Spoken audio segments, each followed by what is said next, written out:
which is interesting. So we have some very real reasons, a few defections today, so we will get to that later on. But I can see a couple of folk also joining us online, which is tremendous as well to have you folk here too. So look, a very warm welcome on a surprisingly cold day in the Waikato, is it? I don't know. But I was greatly impressed with the clear air because I had to fly in this morning. Look, just as we get ourselves settled and start, I wonder if you'd join me, please, in the karakia, and Naomi, if you could lead us off, that would be great, please. Tuia e ronga, tuia e raro, tuia e waho, tuia haunaki o te kanihira o kirikiri roa, wha te iti kakaranga, kia mau, kia i te haumea, hui, Taki. Thank you very much, Amy. Appreciate that. Right, we have a full day. My driving instructions are to have the meeting finished by midday because we have a workshop, very valuable workshop this afternoon, which will be deeply appreciated for as well. So we'll see how we go. Thank you to all staff for the papers. I've found them very informative. And valuable, and of course the problem then is isn't informative and valuable, it's actually you want to do them justice and discuss them. We will do that, but I'm also conscious that we will try and move through with reasonable pace. Apologies wise, I have full apologies from Councillors Wilson, Hutt and Tauriki. We've lateness with Paula, but I saw Paula here before. She may have just popped out. Hello Paula, welcome. So we can remove lateness. And is Angela on the line? She's not here yet, but she's got an apology for early departure. So perhaps we should just include her in the lateness as well. So let's, I'm prepared to move that from the chair. Do I have a seconder, please? Thank you, Carol. Appreciate that. I'll put the motion. All those in favour, please say aye. Those against, it's carried. Right, we have the minutes of our last meeting. Sorry, could we do confirmation of the agenda? Oh, sorry, you're quite right. Thank you. What did I get? I'm going miles too fast in front of me. You can see what I'm trying to do. So look, we have the agenda in front of us, and I do intend to take that in its way that's set out in our agenda. I would just note that Ethel and the Audit New Zealand team did furnish a report which I think is pinned to the back of the agenda, but we will move that and take it and receive it along with item 9, which is our item in dealing with the annual report and audit update. So at item 9 we will deal with that item. So with that, can I move then that we just confirm the agenda? Can I have a seconder, please? Thank you, Maxine. I'll put the motion. All those in favour, please say aye.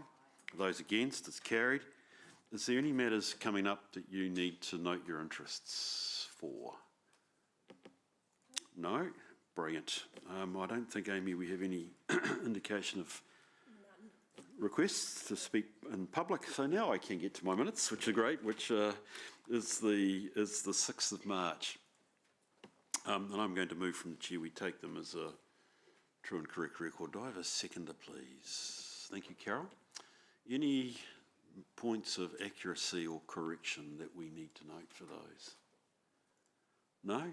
They seem like the meeting that we're at. So thank you very much. Again, I'll move that we adopt those. All those in favour, please say aye. Those against, it's carried. Thank you. So that gets us into the substantive work. And Lance, could I invite you to give us your heads up, please?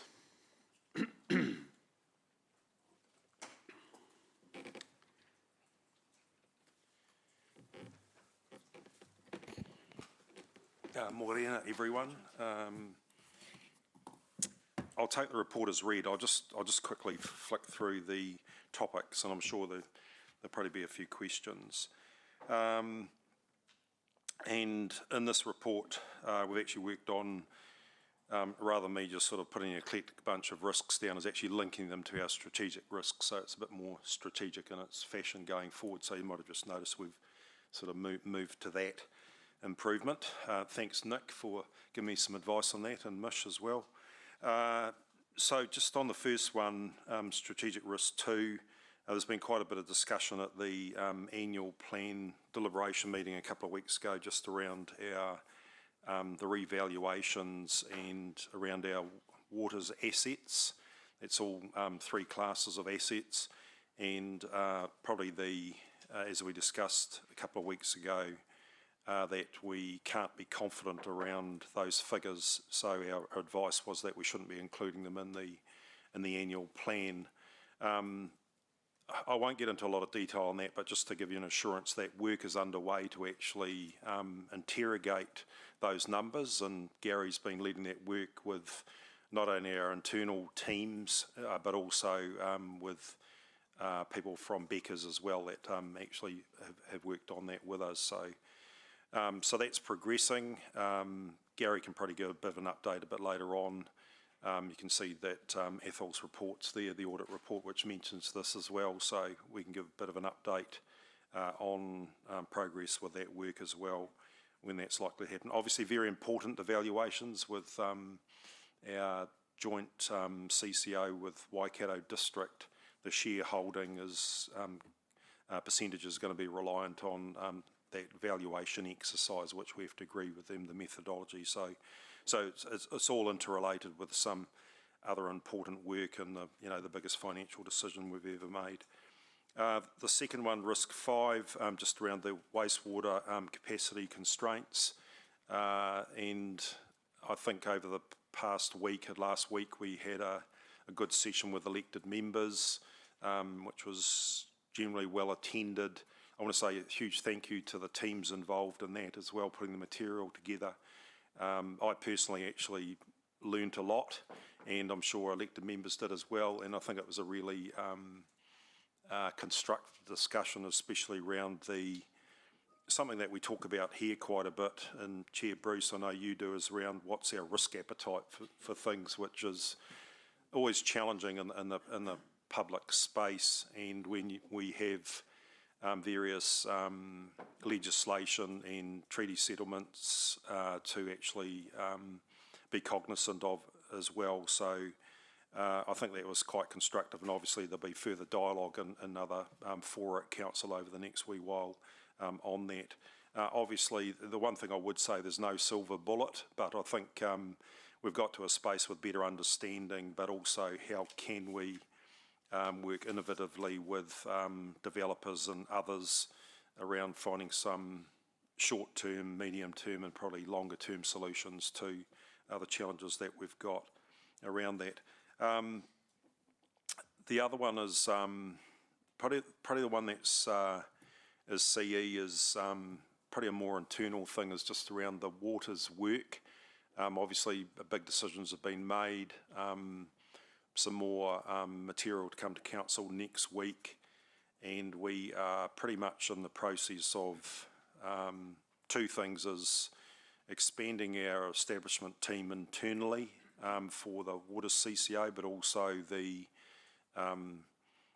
first blush of staff to be in the CCO itself to formulate the CCO's water services strategy, which is essentially its 10-year plan, financial plan going forward. So what that actually means is a number of our people will get seconded into those 2 areas of work, along with potentially some people from Waikato District Council and also Watercare Waikato.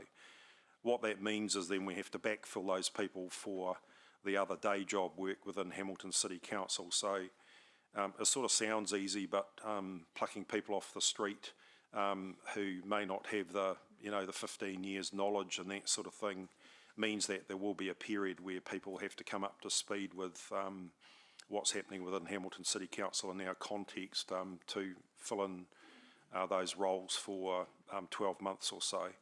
So just to be aware of that. Despite that, even though I get a little bit nervous about that, I'm quite confident that there are people around, and obviously the job market's reasonably buoyant at the moment for candidates and that sort of thing, and we have heard stories that some people are looking for changes, and really everything in a state of flux around waters right around New Zealand as well. So we may well be able to get some people to jump into those roles going forward. I'll keep council aware of if we have any significant issues around that and how we do that backfilling. And then probably one of the last ones in there is just around the central government coming out with the what we're colloquially calling the metrics around local government, and there's a draft that's been sent to each council in New Zealand, and we've put in the attachment here just the key headings around the information that they're using, which is essentially financial benchmarking information, so comparisons can be made between like sort of councils, and we're in the large metro group, which has 7 councils in it. You can see Auckland Council sort of in its own group because it's, the biggest council in New Zealand and huge, and then there's a couple of other categories as well. So we've been working through that and giving feedback to DIA on the draft. Then their final version, there's going to be an announcement on the 30th, and that'll come out and be posted on their website as well. Obviously, there'll be some interest in that from a range of different people. Our view is that we need to be constructive around this, and despite the fact that the metrics that they're looking at is only 25% of the metrics that they're using in New South Wales at the moment, which has had a longer journey and be able to mature, so it becomes really meaningful benchmarking information which can help drive better performance and actually help councils swap notes with other councils that might be, and I'll say this in quotation marks, performing better than them. We've made the offer to DIA to work with their people going forward. Yep, this is a first blush, but we're saying that, we want to be positive about working with them so that they can get something that's really meaningful and helpful going forward, and actually also meet the objectives that the government's trying to achieve from this. But we have also pointed out that some of the information they've sent through, there's probably 1 year's information that's sort of missing, which seemed a bit odd.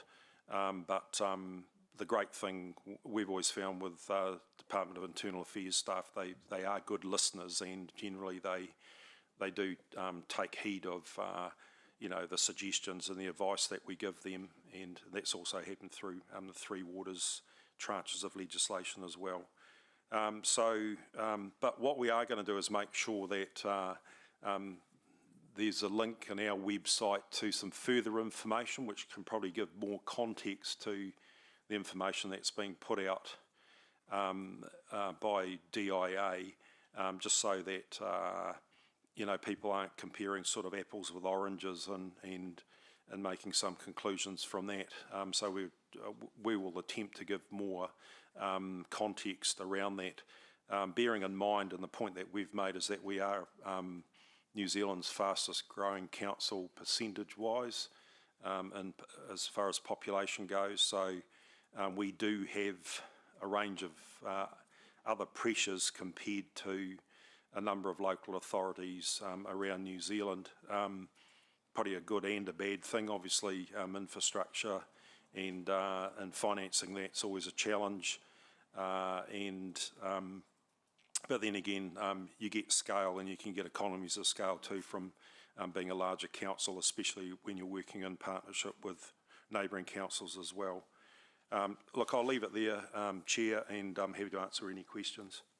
Lance, appreciate that as always. It's great to have that briefing and reflects a lot going on. Folk, do we have questions for Lance and his report? I imagine in various ways to your various committees and councils that have come through. Sarah. Thanks, Chair. Thanks, Lance, for that report. In terms of the metrics that DIA are working on, I note they have a rates revenue percentage change, but they don't actually show how much rates are, say, per capita, to give an indication, because ultimately, you add, say, $100 a year or $300 a year onto a larger number, the percentage increase will be smaller. So it's not an actual real reflection necessarily of how much rates are or have increased. Yeah, and sometimes it's the perverseness of maths when you look at numbers and things like that compared to to percentage gross numbers. So what we're doing in our contextual information, and as we've done previously in our 10-year plans, is we're looking at some comparisons of the average rates per average household in Hamilton versus some of those other metros, and then we've made some suggestions around how the rates increase measure could be expressed differently, and then the comparative between years, there was a bit of an anomaly in the years that they're comparing it with, how that could be better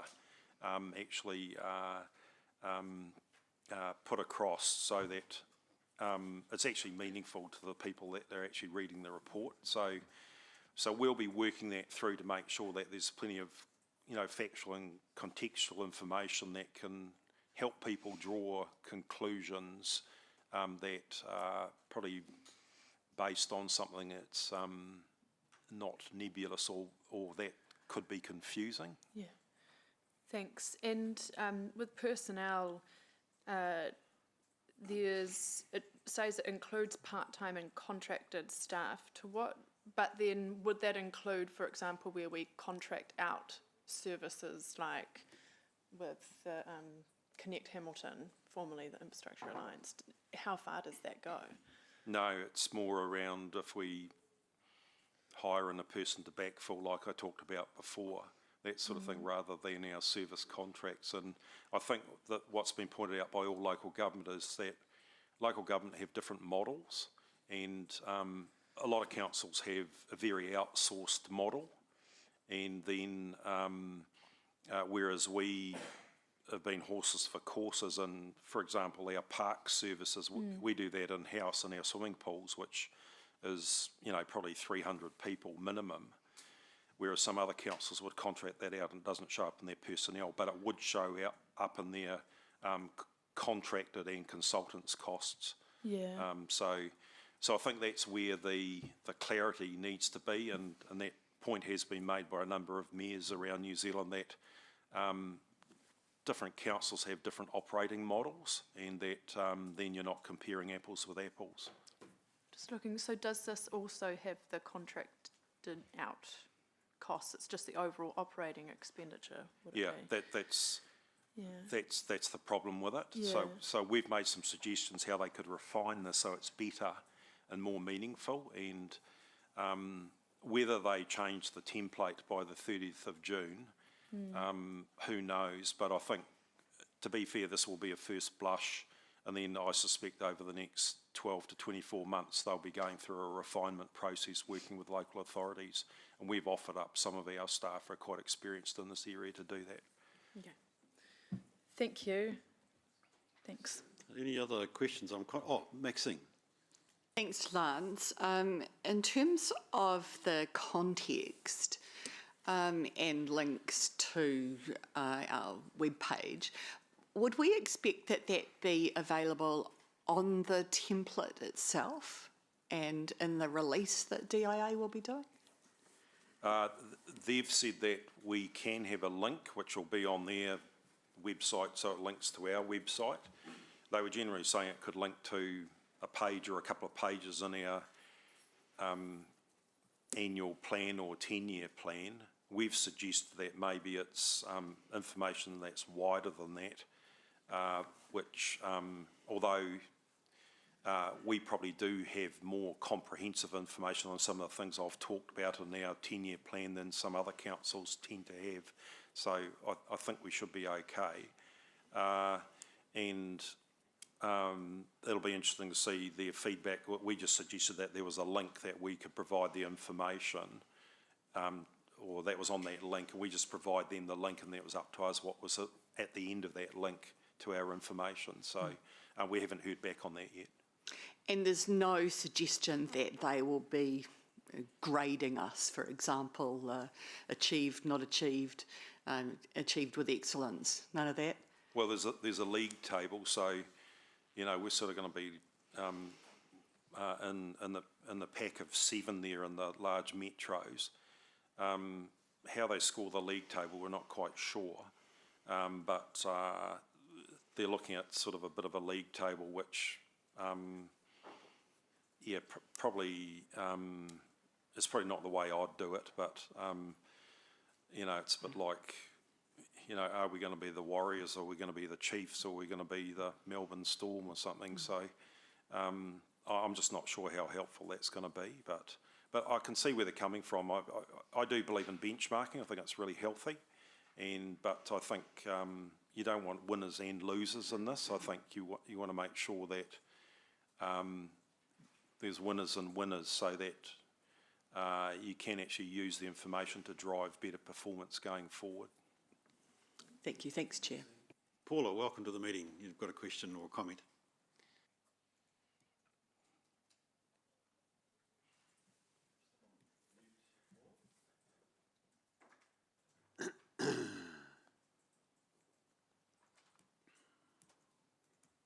No, you're still on mute, Paula. There you go. There we go. Well done. Right, here I am. Can you hear me now? Meeting. Can you hear me now? Yep. Thank you. Thank you. I am in a cafeteria trying not to be too annoying to everyone else as I come back from a medical appointment. Just on this, Lance, we were going to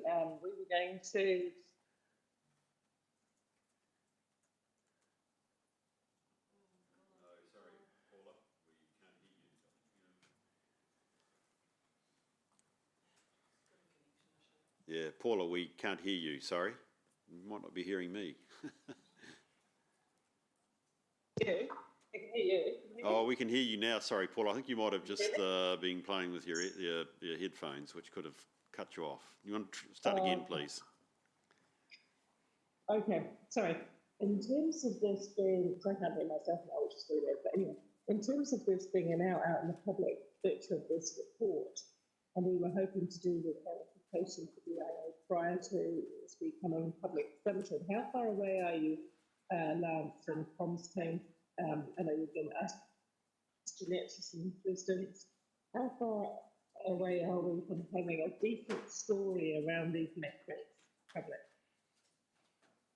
We're working on it as we speak. Hello? Yep.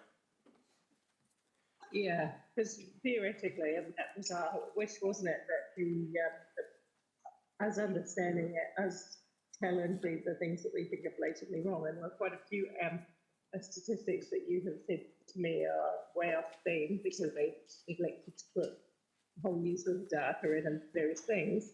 So does this mean we'll have to do something sort of more quickly in terms of standing us a public response? Yeah.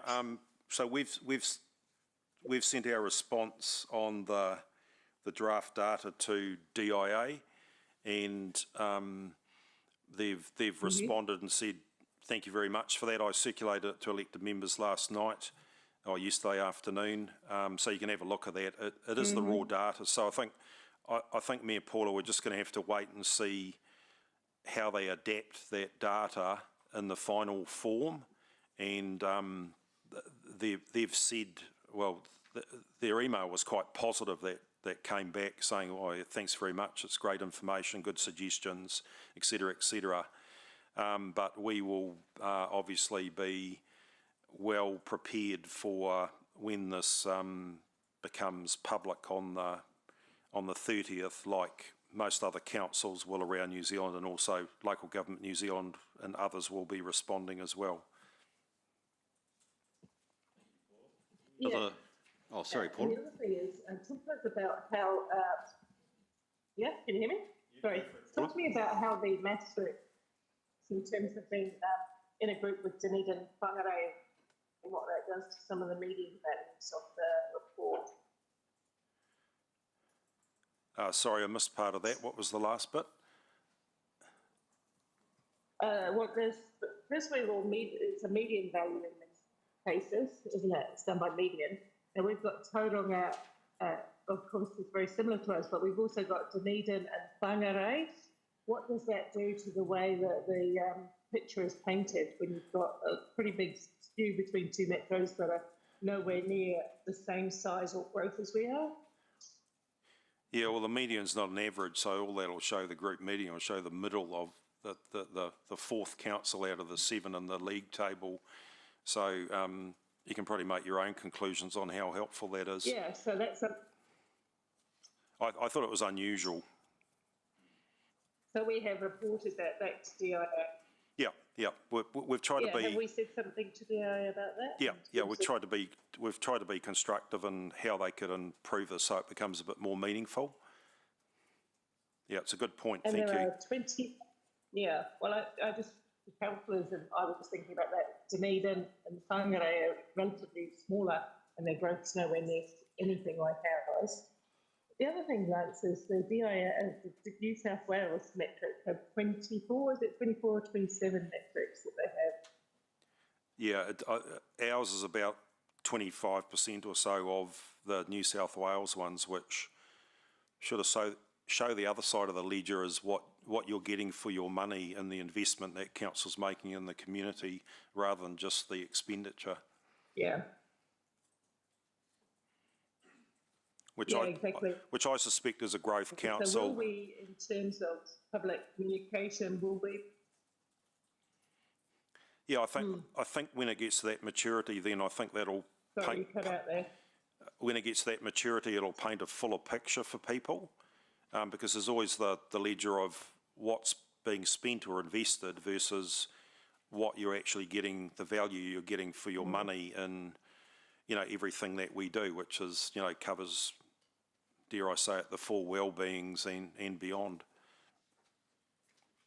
So will we then attach to the whatever web page we attach this report to, will we also give them, the general public, a link to the New South Wales work with a positive commentary about how much more useful it Yes. is to have a broader metric? Yeah. Because we've only got a subset, especially. So we'll put the New South Wales in and say, well, this is what we believe full transparency might be like. Is that what you think, Lance? Yes, and there's also another suggestion from the transport sector. There's some, sorry, I can't quite recall the name, but there's some quite good metrics that the transport sector use as well, which is a lot more, even though it's succinct, it's a lot more helpful. So there's a couple of examples we can use to show, what is best practice around their best practice benchmarking information. So. Thank you. Thanks, Bruce. Thank you for that, Paula. Look, unless the questions, I'm just conscious that we probably should let you get on. But Lance, I do want to, as I said to you pre-meeting, I'm very interested when we get to our strategic risks. There's the other part of your paper, which reflects the problems, the challenges around growth, continual legislative change, etc. So I'll be very interested that we have the other part of your paper at that stage too. I can understand why this particular disclosure requirement on 30 June is vexing. You've hinted strongly enough it's vexing the whole sector. And unfortunately it will be a trial run, won't it, come 30 June. Thank you for that, Lance. I do appreciate that. I wonder if we could just look at the resolution, which is that we received Lance's report. Over mover and a seconder, please. Thank you, Maxine. Thank you, Carol. I'll put the motion. All those in favour, please say aye. Aye. Those against? It's carried. I think that was a aye, was it? Or was it a nay? Mr. Chair, are we not debating? Sorry. Oh, do we need? No. Sorry, I'm. Are we not? Are we not? I'm sorry. I will retract. Can we debate? Yes, we can debate. That's part of the meeting. Would you like to? Okay, I have my hand up. Okay, Sorry. thank you. Thank you. Thank you. Shall I go first? Go for it. I'm waiting for you. Thank you. Look, this is very concerning. We absolutely embrace transparency, and we were working with government to that effect, because I do believe that the ratepayers and citizens need to have good metrics that they can understand about the full business we do. This stops short of that, and in many ways has some flaws. But I don't want to pick the baby out with the bathwater. I do think we should be moving towards greater transparency. The New South Wales measures are much more fulsome and paint the whole picture, especially in terms of a fast-growing city like Hamilton. There are things that we are actually incredibly investing in that we need to understand. There are other things that are driving the finances that we face. I wasn't terribly happy to be compared. As much as I love my mayor down in Dunedin and Whangarei, great guys, I didn't think it was useful for Hamilton to be seen in that route, because that really skews the statistics and the media in particular. So I hope that as we go forward, we don't make excuses, but we make a rounded picture of what we do and how it adds value and what investments we're making and why we're making, because that's where the real story lies, not just in a few chosen out of 25 metrics in the big picture. What's driving our expenses? What's driving our investment? How do we invest? What is that like in the fastest growing city in New Zealand, which is Hamilton? So those are the kind of things I'm having alert to. Local government New Zealand put out a document the other day with some suggestions for councils, some common messaging up and down the country. Councillors might like to look at that and see if it adds any value. But Lance, I'm looking for a pretty robust story when we link it through to our website. Something that really, really tells the truth. Thanks. Are there any other comments in the debate section of the meeting? Maxine, there's any final comments you'd like to make? Or I should really offer that to Carol as well. Great, okay, thank you. Well, I didn't technically put the motion, but I said we'll pull that back. So I will now put the motion that we receive Lance's report. All those in favour, please say aye. Aye. Those against? It's carried. Thank you very much. And thank you, Paula, for reminding me we should allow for debate. Can we move to the health and safety report, please? G'day, Marie, how are you?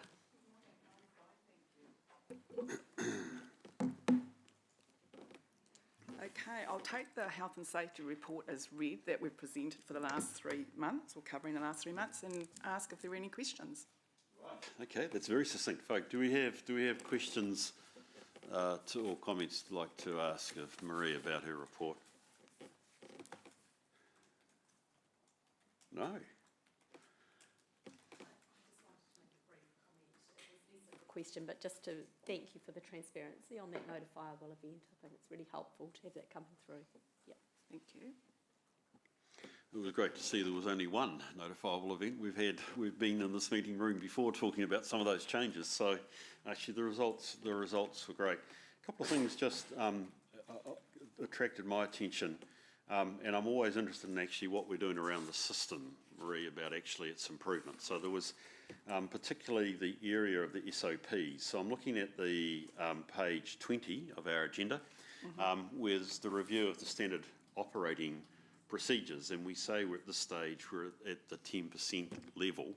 Are you able to give an indication, just progress, where this is at? What, I guess I'm thinking SOPs are actually relatively important.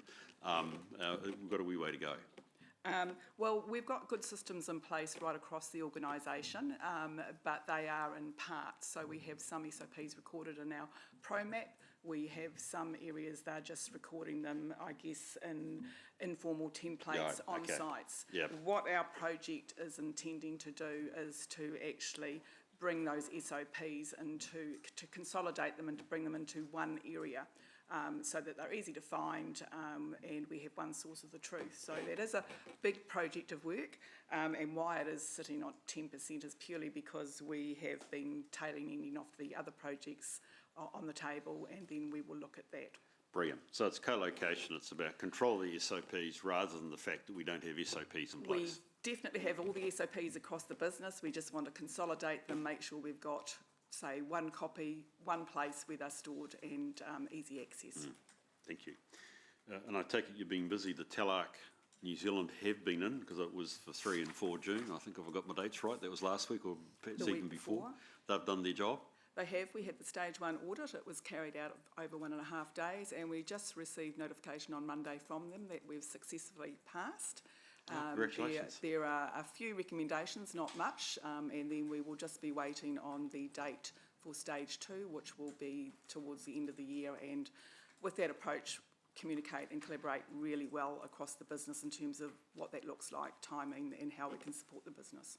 Oh, well, congratulations. That is to say, that's good. That's good news. I sensed that you were being cautious in your paper, saying no stage 2 till we know we get through stage 1. But it sounds like you've been able to hit it reasonably quickly once you've dealt with the recommendations. So that's tremendous. Okay, look, that's for me. Any other questions from anybody else that you'd like to ask? No. Okay, thank you for that. Can we look at the resolution then, please? Which is to receive your report, Marie. As you said, Carol, great reporting here. I'd hate us to, the transparency is clear. I'd hate us to think that we're dispensing of this quickly, but I appreciate its clarity.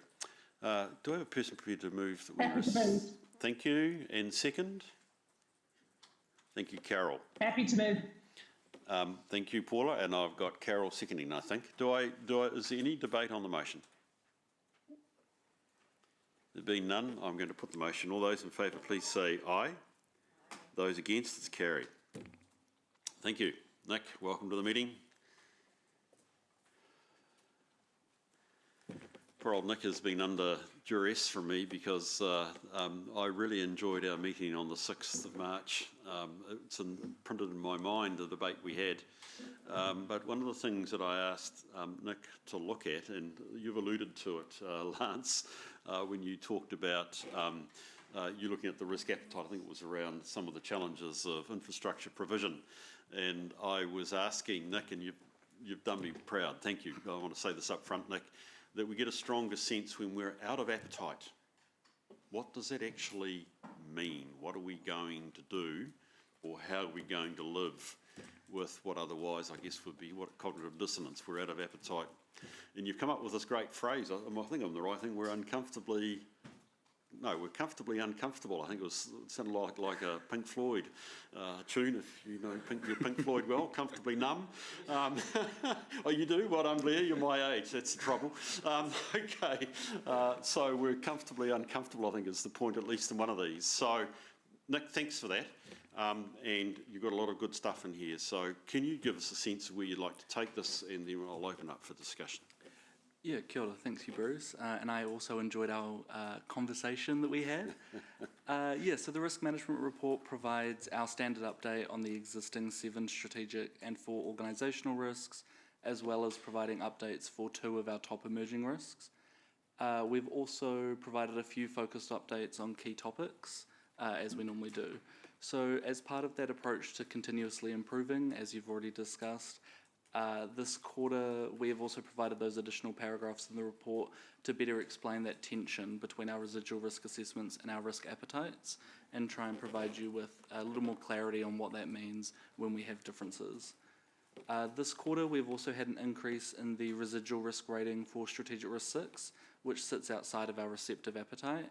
As detailed in paragraph 48, Council must take a comfortably uncomfortable approach to this risk, given we have limited control of central government's policy directions and we continue to implement our existing controls and open treatment plans.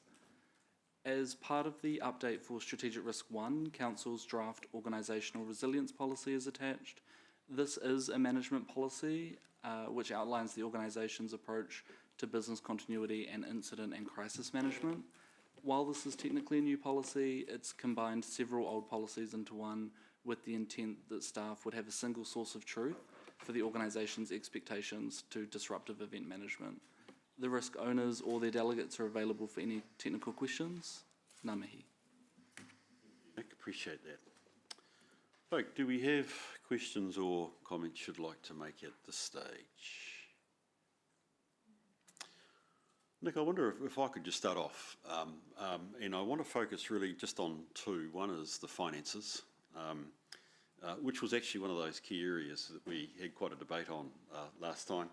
And for what it's worth, I think it's yours, Blair. I'd like to look at SR6 political changes as well, which is reflecting, I think that might have even moved to extremes. So these are 2 critical areas for the council where, going back to the idea, we've got objectives to cater for growth, we've got objectives to be financially sustainable, and yet the headwinds are there.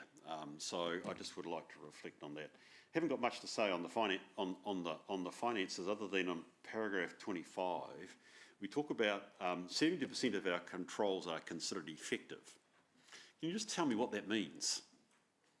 That means we've got 30% of our controls are ineffective, or we can't find the controls for the 30%? Is it because of the externalities that we can't control and they're firing at us? The challenge, I suppose, is a number of our controls are post-event, so you've positioned yourself to be able to react. So they are only considered partially effective, not fully effective. And that's, I suppose, where I highlight towards the bottom, given that that's the common approach to mitigation of financial risk, which is post-event, the ability to respond quickly post-event, and we are well positioned for that, combined with effective monitoring tools. Whenever volatility exists within the financial sector, which is the position we've been in for a period of time, and we're increasing at the moment based on the GDP position, you will inevitably end up above the appetite level that has been requested. And that, again, it points to that it's not a comfortable thing to say, but it's actually reflective of probably the limits on what you can do. The only way you would be able to really get down under the circumstances to a appetite that's been indicated would be to effectively be taking action in advance of an event occurring, significantly either in funding, additional funding that you're banking and setting aside, or cutting costs ahead of an event and cutting services ahead of an event, which is probably inconsistent with what you need to do. The main control is probably the headroom, and although that was indicated to be limited within the long-term plan, we are performing much better relative to it, so we have a much more significant headroom. So that's really where I think it's, as you said, it's one of those comfortably uncomfortable kind of positions. Right. Look, no, thank you for that, and I think that's what I'd taken out of it. Gary, did you have any sense of what might be one of those key matters that might hit us in the next 12 months? Because I'm conscious, it's strategic in terms it's a long-term sustainability issue, but the reality is we can probably only look at a year. So any sense of what might is? I think the most significant one, and I'll probably put it in two senses, would be significant shift within global economy inflation drivers again, if that came through. Potentially our supply rates, Absolutely, and then knock-on effects into interest rate as a result. Okay. So look, I agree, thank you. I thought it was just useful that we have that explanation and just recognise we are where we are. Sometimes in these cases, Nick, don't we? Do we have to, almost have to change our risk appetite? The reality of it is we're a receiver here. I think in terms of our old friends, KPMG, there's not a lot more we can do other than be uncomfortable. Leah, I was very interested in number 6, as I said. I wonder is there anything you could sort of contribute at the start on this? We're obviously, I read into this, we're feeling a loss of control. Now that's probably a wee bit over-exaggerating, so I'll let you correct me carefully. Good morning, Chair and Councillors, and Independent Chair, Deputy. Yeah, look, I think the way I'd characterise this is probably the most significant period of change in legislation I've seen for a number of years that the sector is facing at a very fundamental level. So on one hand, you've got fundamental changes to strategic land use through going for housing growth policies, resource management reform, fast track, which are effectively fundamentally changing how we strategically think and plan for long-term growth in the city. And in many ways, taking a lot of the very strategic, deliberate growth strategies and effectively opening up to a very, as has said, equally potentially changes to rates capping as well, which the government has signalled that they're working on. So on the other hand, you've potentially got what council does, what its function is, and how it responds to a high-growth community and delivers levels of service being challenged. But equally, the tension of all this growth on multiple fronts, thinking about existing investments we've made as a city, thinking about level of services we provide to our community, that being potentially undermined by growth on multiple new areas, thus putting even more demand around the city, but equally potentially our ability to respond through rates being limited, creates a really interesting and challenging space. So what it means is that as an organisation, how we think and respond to these challenges needs to be very different. And so that's, I guess, what the risk is really outlining, that the days of council saying we're going to grow in this direction, we're going to do these things, we may have to be very dynamic and we may have to respond in a very different way. We may have to accept lower levels of service because we have more growth happening on multiple fronts.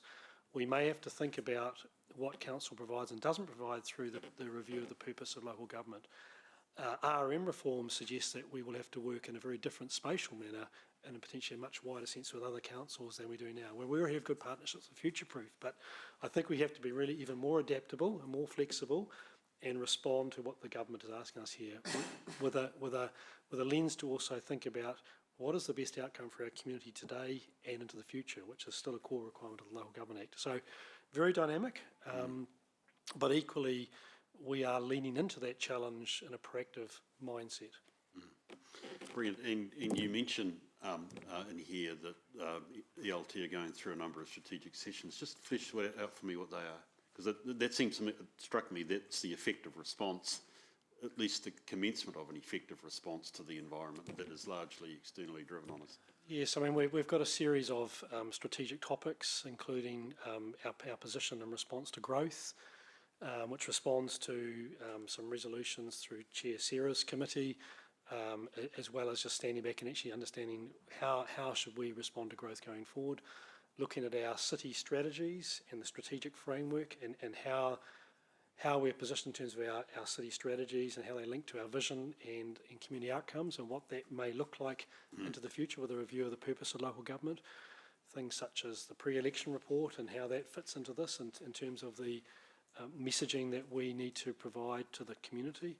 Those are just some examples of things that we are placing some really strong effort into as we think about what does the council look like into the future under this change. How can we help the new council that will be with us soon navigate this new pathway?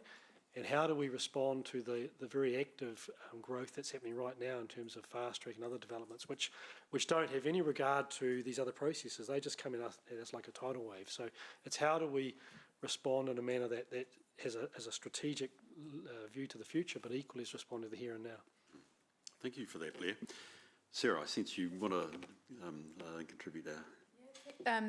Thanks, Chair. A question just following on from Blair's comments. I'm interested, have we had any indications of, Blair, you talked about what the role of council is and what we do and don't do. Have you had indications from this government as to things they're saying they would like councils to stop doing? We've only seen information that's been published a few months ago in terms of government discussion documents, so we're waiting to see the draft bill. I'm not sure, Hannah, I've heard mixed messages. Some messages say it's about to be released, others say September. So over the next 2 to 3 months we understand we'll get to see what that looks like. But certainly what we understand, Councillor, is the well-beings are going to be removed, and that the purpose of local government is going to be potentially refined, and there may be linkages back to the national government back, I think was in 2017, made changes to purpose, and so intimations that may be similar to the wording back in 2017, 2018, that sort of period. Okay. So I think you need to probably look at that in the context of wellbeing's been removed, a change in definition of purpose, but potentially also rate capping, which is the third leg of the stool, and together what does that mean? And the rate capping is probably the one piece that we have less detail on. As Lance said, that there's obviously lots of talk around what happens in Australia, whether that applies in our context and how that applies, to be determined.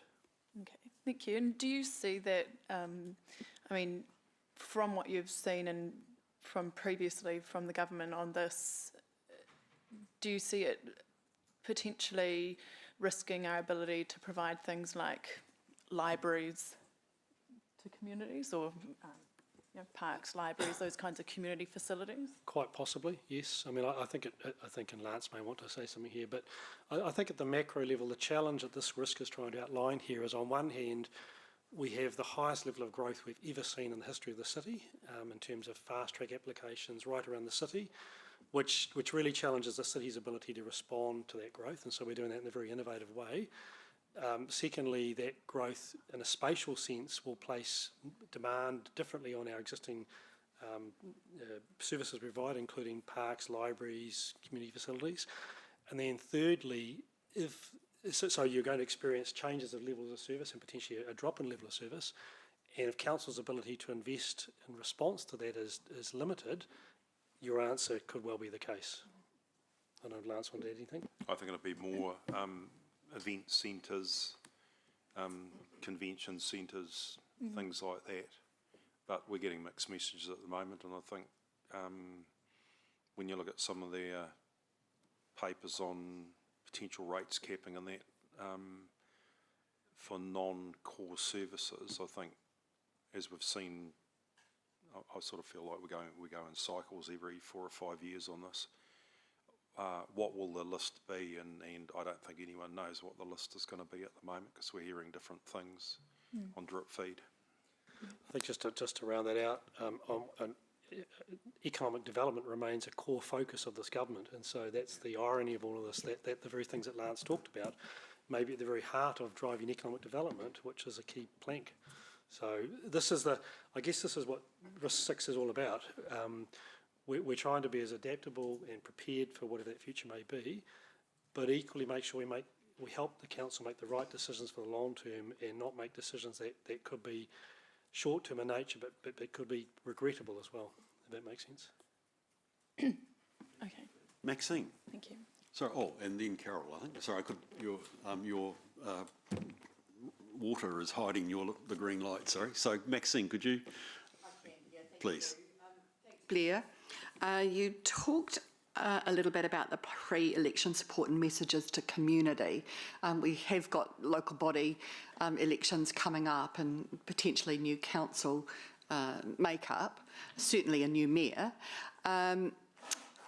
In the past, there's been not just those materials put out, but also taking potential candidates on a bus tour around the city to be able to give them practical on-site information and the opportunity to myth bust some of the misinformation, disinformation that starts to sort of head up in those times. Where are we at with that kind of thinking?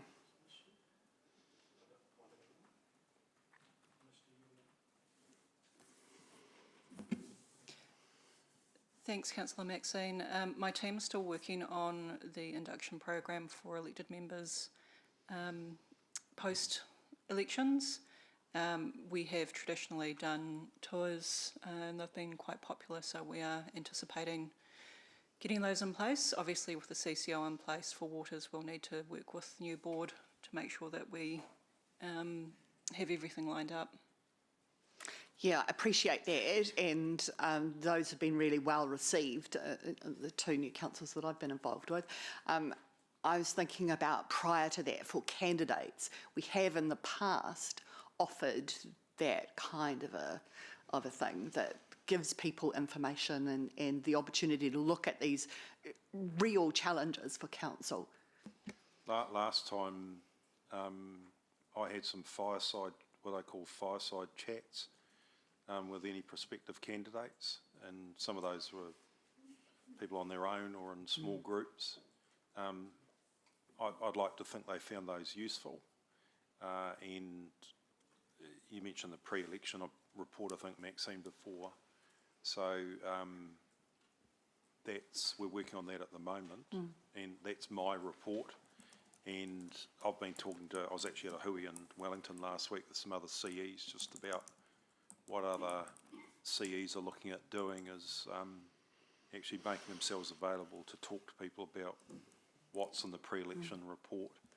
So that's my aim to do that. And then probably wider than just myself is access to people like Blair and other GMs and subject matter experts on particular matters. And you know, we've got quite a few of based on the discussion today. So we're more than happy to do that. Organising meetings and things, public meetings, haven't always been that successful. I think Richard tried that when he was the CE, and I think sometimes he was talking to himself in the room and that sort of stuff at some of them. But so sort of make it a more personal type thing. But the idea of, you know, maybe, you know, potential candidates, if they do want to actually have a look around the city and that sort of thing, that's something that we could consider. Yeah, I wonder if we could make that a staff action, really, about thinking about how potential candidates can be engaged on our city's biggest issues. And, you know, a roadshow is a great way to be able to do that, Lance. And, you know, I think that perhaps if we can think about how that could be put together, it'd be great. I did have one other, one other question with regard to the fast track and the intentions of PDAs and how they might be able to be used to provide some of the amenities that council currently is asked to do. I'm thinking around, you know, pocket parks, other local kind of amenities. I guess a sports park would be a little bit of a step too far, but how can we use that kind of lever? Yes, so good question. We certainly are including that as part of our discussions and negotiations and expectations. So to the extent that there's amenity that would serve that new community, absolutely. I think the challenge is more where you have a community facility or service that serves a wider area, existing population.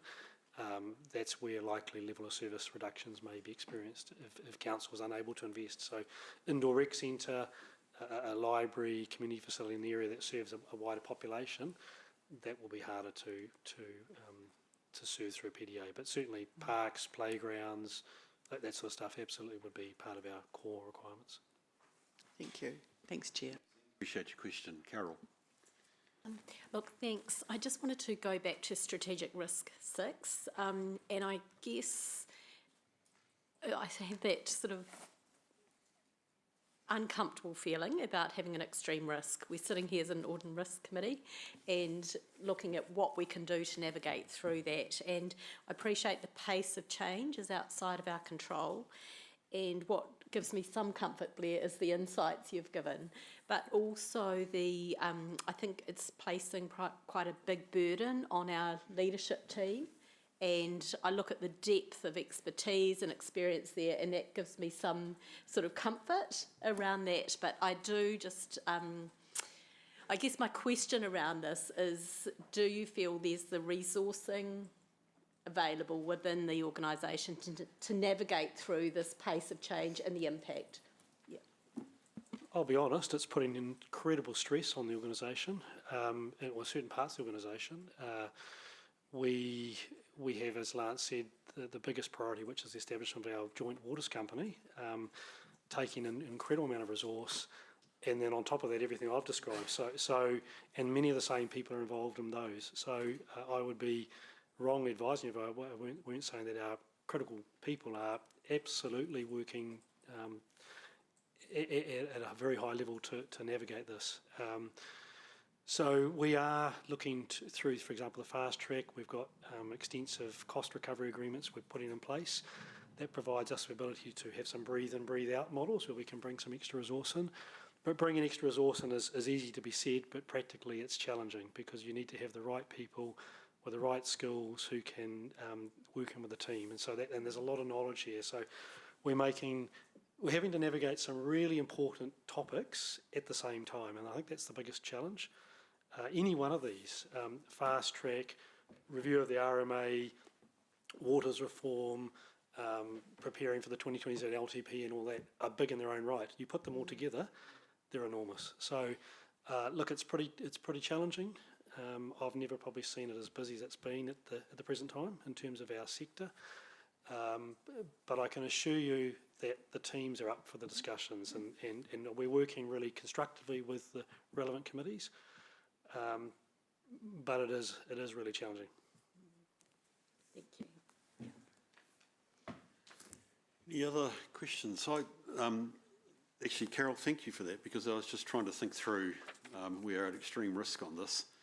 And of course it wraps up some of the other strategic risks, whether it's the prior one around growth, whether it's the one we've previously discussed around finances.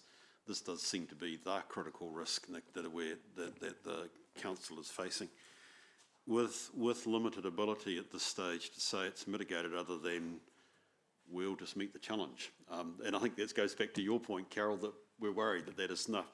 So I think we have to acknowledge this. There's a sense to which, Nick, and I'd love all of council to have heard this conversation. I mean, that's always sometimes the challenge, Blair, with a risk committee, is actually how does this get communicated up? But actually, that is a snapshot. And I think, Maxine, you were, sensing that actually, given we're in an electoral cycle, this is something that all candidates should actually grip up on in terms of actually any leadership aspirations. So I don't know, Nick, how that can be said. But look, all I'd like to say is, Blair, thank you for that. That is actually really important. We've left ourselves really, I guess, in some sense, with a couple of mitigations, Carol, to go back to your point, which is clearly the developing strategy that you guys are doing as an ELT, which presumably will find its way through to such committees as yours, Sarah, or indeed full council. And I wrote down retention of agility, but I also put beside that resources, which is exactly your point as well. Do we actually have the resource to do it? You're putting on a brave face, Blair, but I'm not certain that we're anything here other than comfortable. We're uncomfortably uncomfortable here. I don't think there's any way to sort of. I'm trying to mix all my metaphors here, but I think it's a tough one, mate. You want to make a comment? I was just going to say, look, I think it's not just the organisation which is having to address, it's the council as well. Yes, exactly. Yeah. I think the elected members are being put under incredible pressure to have to make decisions at pace, high risk decisions. So it's a we. It's a collective we, and I think that is. I think if there was one thing we could get more of, which would be time. Time is our challenge, because it's. I think, as I say, individually these things are all manageable. It's collectively which is what is causing this as an extreme, and I think we need to lean into this and think and work differently and accept different ways, and I think that's part of it. The government is deliberately saying to the sector, we want you to work differently. So it's how we respond to that, and I think that's what I'm trying to signal here. The way that we think about some of these things will have to be different because the paradigm has changed. Yes, yeah, thank you. Right, so uncomfortably uncomfortable, this one, man. Any other comments? Otherwise, I'm going to move to the, oh no, Paula, you've got your hand up, sorry. I did finally see the sign there, Paula. If you're still there, Paula. No? Ah, Paula, you're there, thank you. We can't hear you, Paula.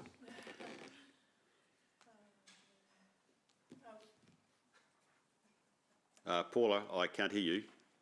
I suspect you can't hear me either.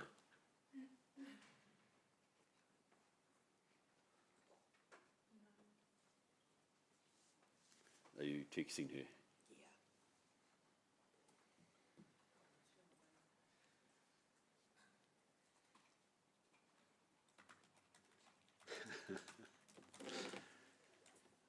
I actually want to move to the resolution, but I would like to give her a chance to make a comment. Yes, go Sarah, yeah. Chair, I was just interested in terms of this extreme risk we're facing around the huge amount of legislative change, what understanding do we have of how this is impacting on other councils? and how they're responding to it also, assuming each of us are kind of in unique positions depending on how much and what kind of fast track development there is.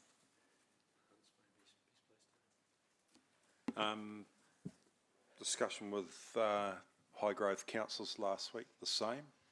So Tauranga, even Selwyn on the Christchurch boundary.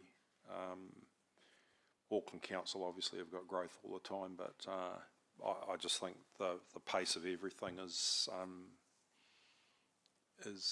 challenging for growth councils, and we traditionally think of large metros, but it was interesting, even some of the rural and provincial councils are saying that, you know, that even though their growth's not numbers-wise as large as ours, but percentage-wise, you know, they're just starting to see signs of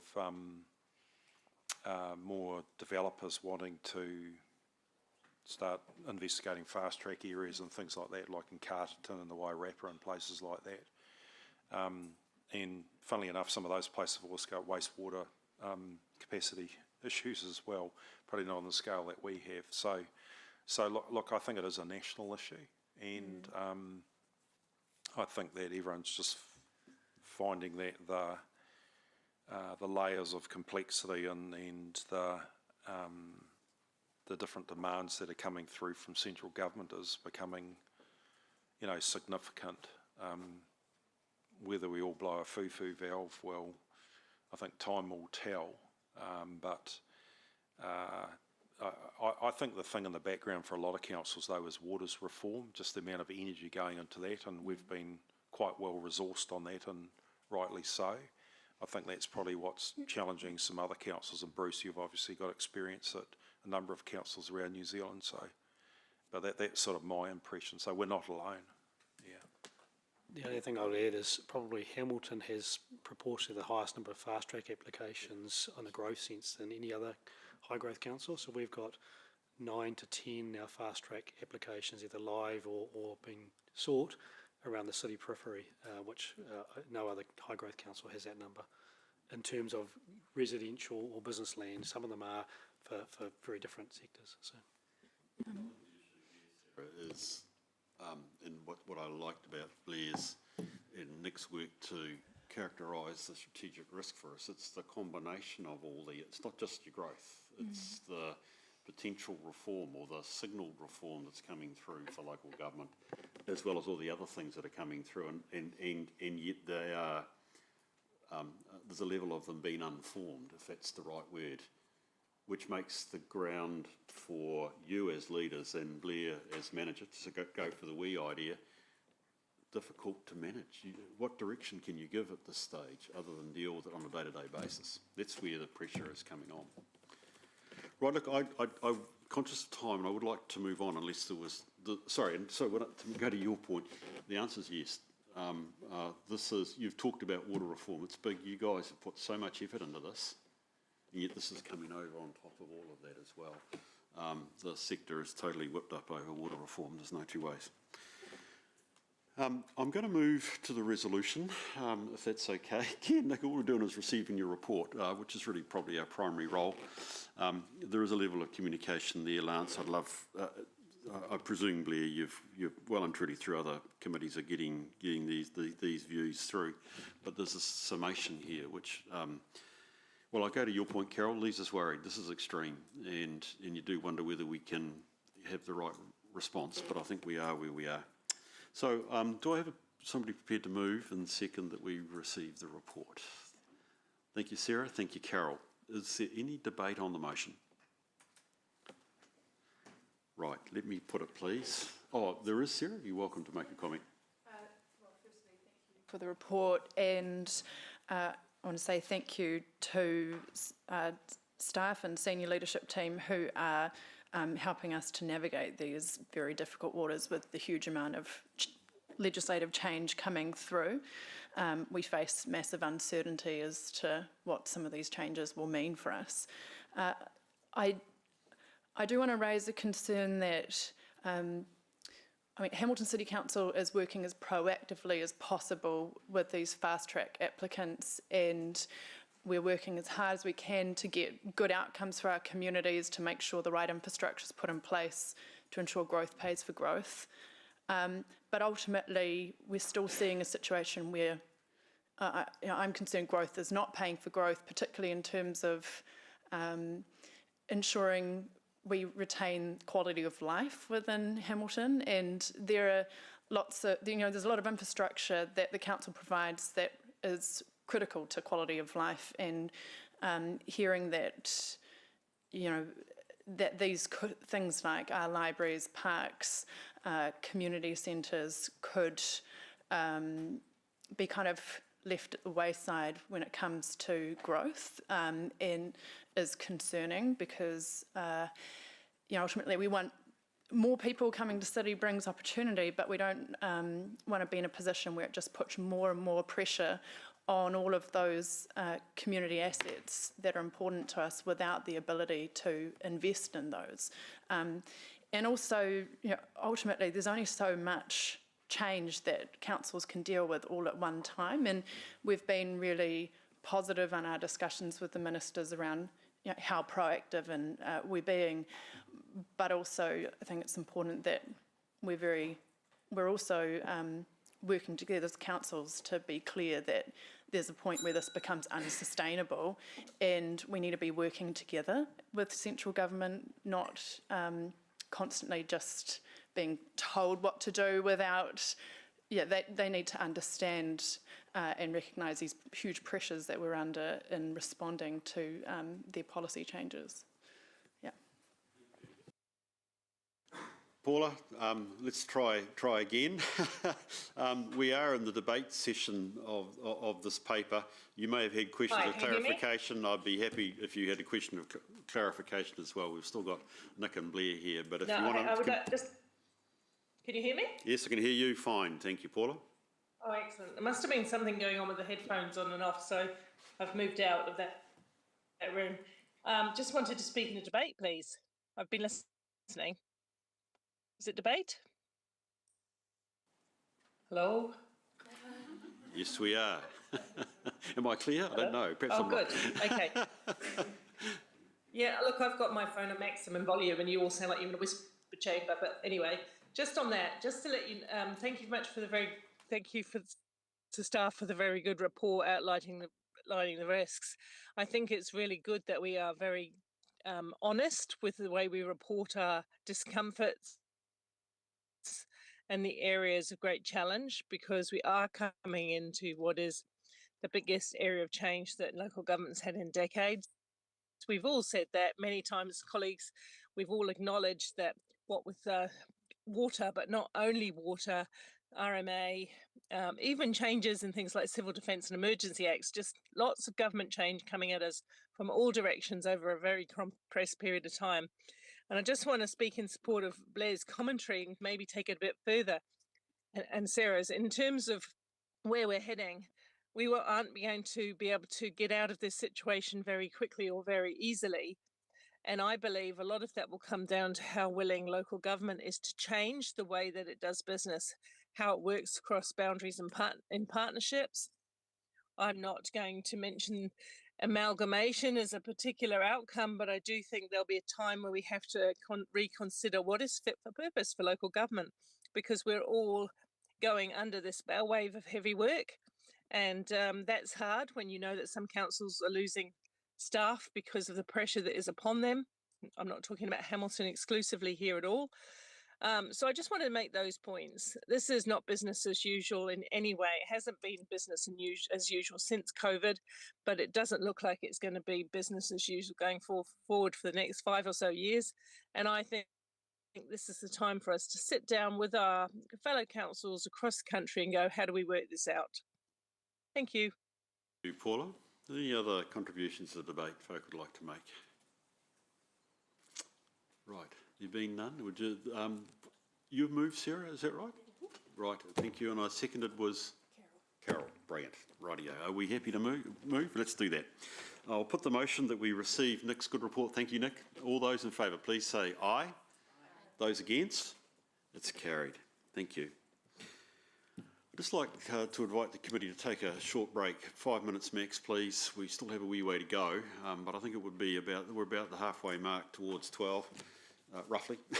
So if we could just break for 5 minutes, that'd be great, and be back at 10:02, please.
Graham.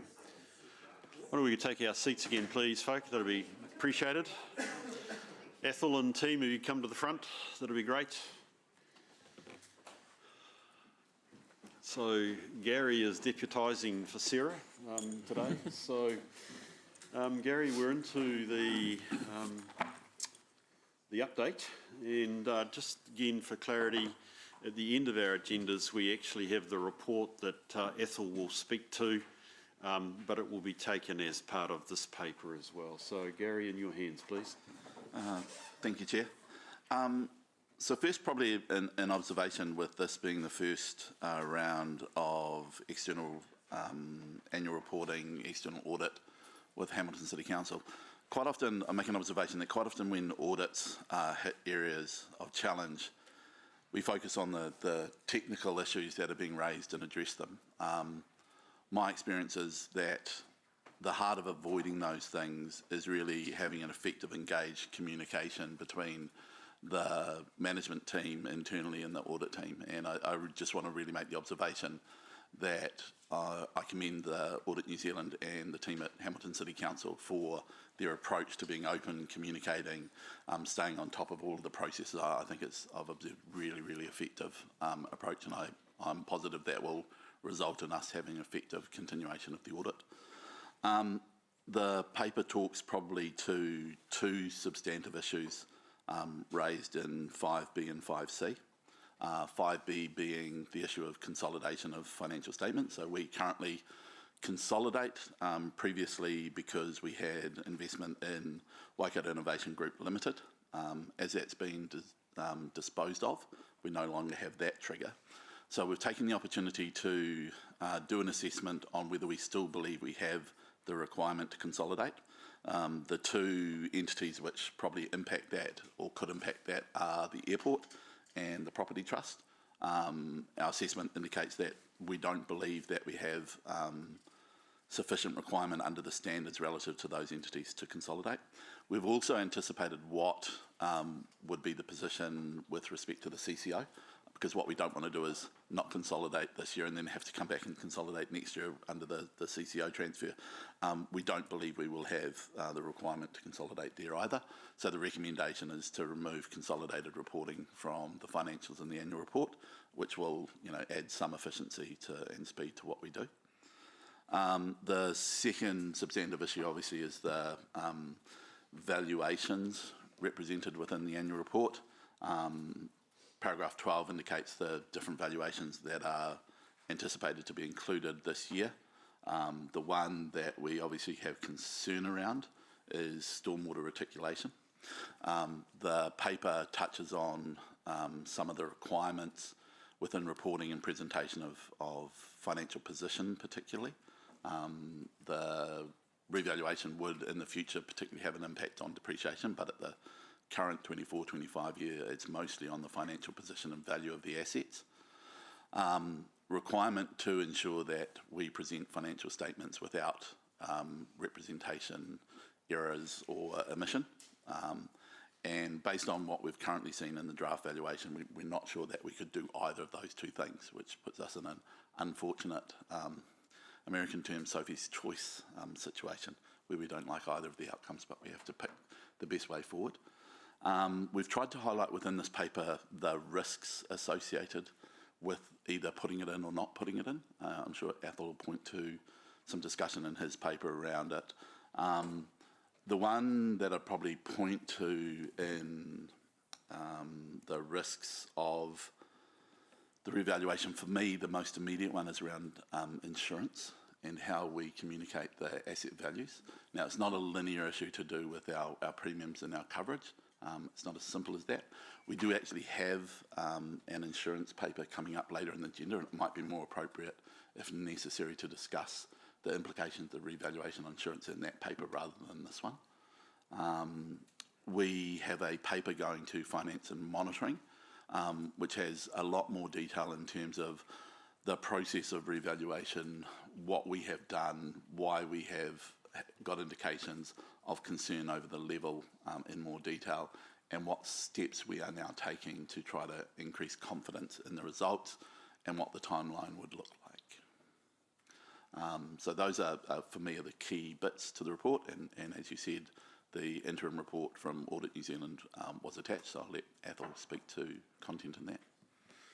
So just to pick up on the fact that you referred us to the recommendations, Gary, the recommendation from you is we remove the need to consolidate as in have group accounts. We still need to consolidate the result of the airport, and you're recommending that we note the position on the valuations, recognising, Maxine, your committee is going to be dealing with the full implications in terms of steps going forward. Okay. Athol, could you talk to us or take us through the key bits you want to on your report? Yeah, kia ora tātou, and thanks for the opportunity just to give an overview of our the status of our audit to date, which we've captured in our interim audit report. Apologies for the lateness, so I'll just step you through just the key messages in there. So if you haven't seen it, that is our interim audit report, and it's really just a point in time update to council and management about where we're up to with the audit. So, and I just want to echo Gary's comments about the teams. So the teams are engaging really well, which means we've been able to address and at least get some key issues on the table to work through as early as we can, which has been good.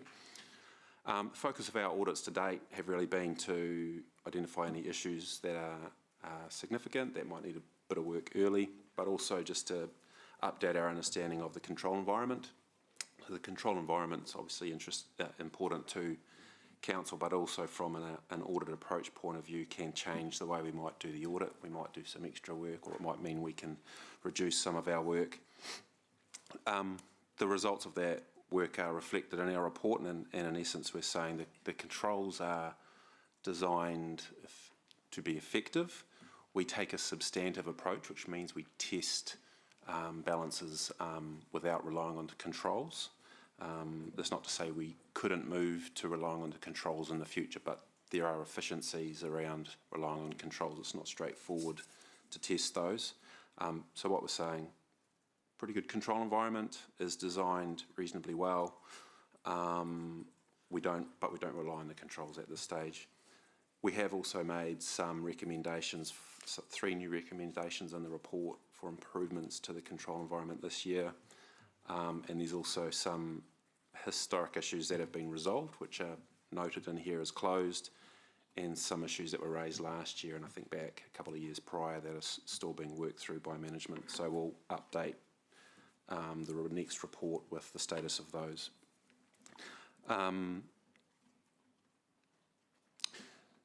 So there's 2 recommendations.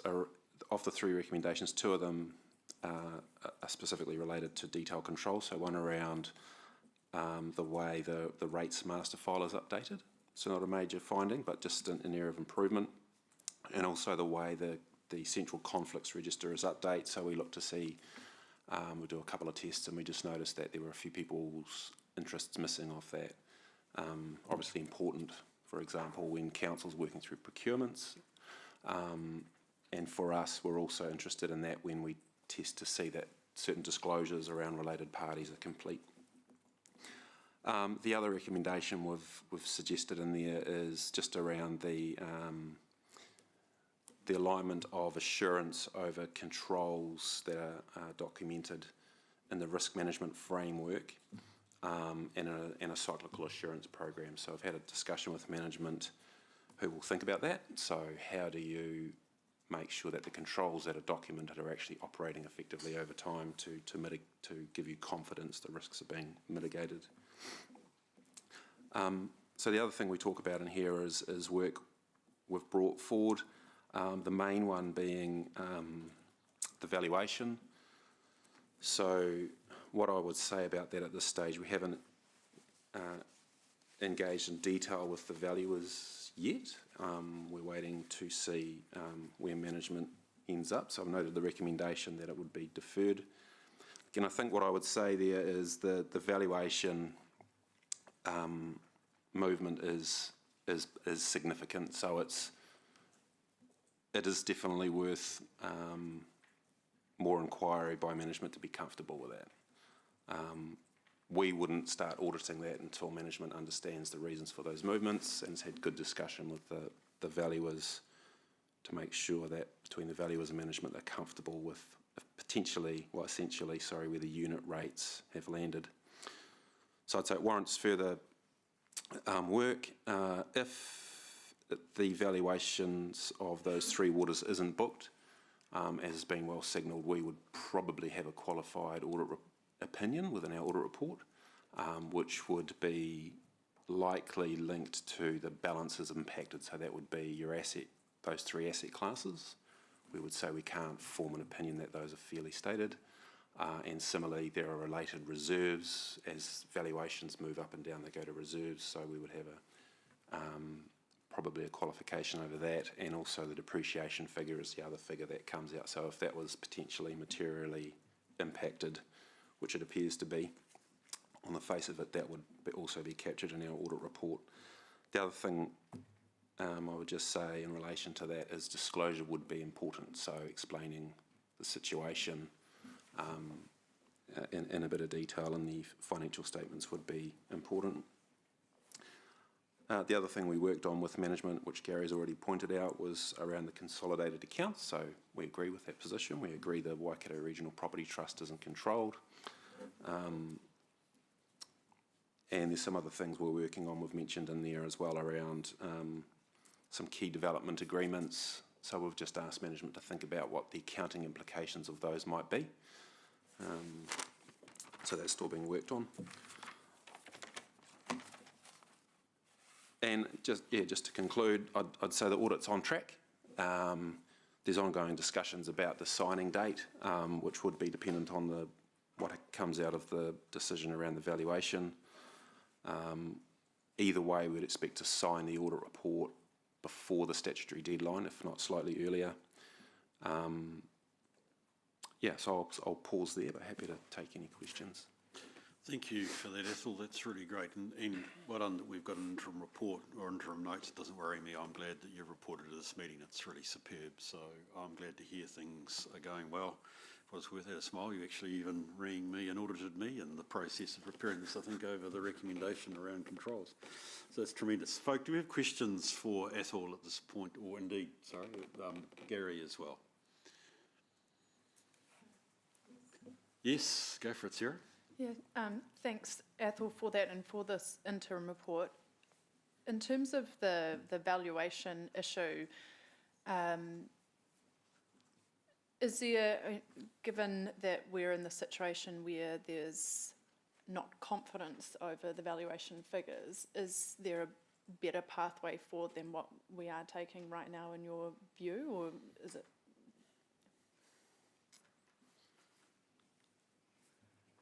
I think if you're going to put a number in the accounts that's so large, I think you want to be confident before you put it in there. I mean, you're either going to not put it in and, we know that there's prima facie there is an unadjusted error in the values. So that's probably where this seems to be heading. The other option is to put it in and we can't get comfortable that that number's right, so we'd still end up with a qualification. So we'd end up with a qualified audit regardless of which way we went is the answer. Look, I mean, the other potential outcome is if we did end up, if management got comfortable further down the track and we would potentially run out of time to meet the statutory deadline. So that's the other unfortunate outcome that could come out of this if we were to audit it. And you could have big changes as well, So, it's not straightforward. Okay. And what, you talked about the importance of disclosure. What would you be looking for in terms of ensuring adequate disclosure of the issue? Look, I think we need to work through that. So we are having some discussions with the management team, but you would want to explain the fact that there's evidence to suggest the values have moved materially, the reasons for the deferral and booking those, and what the potential implications are, I think would be sort of the starter for 10. There are other councils that have been through similar or face similar issues. So we'd probably look to those as well to see what precedent there is for good disclosures as well. And Okay. we've shared that with management. So there are currently other councils also facing a somewhat similar Yep. issue with their valuations? Yeah, historically, yes. Right. Yeah, not currently. Okay. Wellington faced it last year. Yeah. Unit rates was a big issue. With what, sorry? Was a big issue. Oh, right, yeah. And just through the chair, it's not to say there aren't current ones, but Hamilton's the only one I'm aware of at the moment. Yeah. Is that because of the timing of our valuations and everyone's doing them at different times? Or it's not clear why that we're facing such a big jump in our valuations compared to others? I might let Gary have a first crack at that. 'Cause It's not uncommon for a lot of councils to do pre-work on the valuations and then only do the completion of the valuation at the year end, and therefore they're only really transferring that information across to Audit New Zealand after the end of the financial year. We changed our processes a few years ago to do it partway through the year and do an accounting adjustment for the balance, which probably puts us ahead of where some of the others might be in that process. We've tried to reach out to some. It's hard until they actually publish their annual reports, what we're going to see. We know, for example, a comment was raised around Tauranga having been through a similar process a couple of years ago, but to put that in context, theirs occurred in 2023. Yeah. In the period where we had high inflation across the supply chain, which was running at 25-30%. Their valuation increase in that year was around about 49-50% max, which means that only 25% was kind of above what you would expect. So substantively different than what we're finding. So, I think we're just not aware yet whether anyone else has similar issues. Okay. Thank you. And can I just comment on the disclosure piece? I think it's, it was highlighted when we had the council meeting around the annual report, that disclosure would be really important. We absolutely agree, and I think continuity of disclosure on this issue will be important. So we are already making significant disclosure within, or planned disclosure within the annual plan. Yeah. There is some disclosure coming through in the pre-election report, and then you'll have the disclosure within the annual report. So for all that, we would rather not be in the situation and be able to just produce the results with confidence. We are trying to have continuity of disclosure and transparency with the community around the issue all the way through. And does that disclosure show where, granted, we don't have confidence the figures are right, but where if they were adopted, where the council's finances would sit? Yeah, absolutely. In relation to the annual plan, there's more flexibility of doing that within the annual plan than the annual report, noting the annual report's predominantly a historic perspective rather than a future. So the annual plan's the most appropriate place for us to be looking at what the implications would be into the future. And we're signing off the wording of the annual plan soon, right? 26th of June, Council meeting. Okay. Thank you. Look, thanks. I have a couple of questions. So the first one, Ethel, you mentioned about the impact on depreciation. My understanding is for the annual report, that wouldn't be an impact because the valuation would be at 30th of June, so it would just be the assets and the revaluation. Is that correct? Yeah.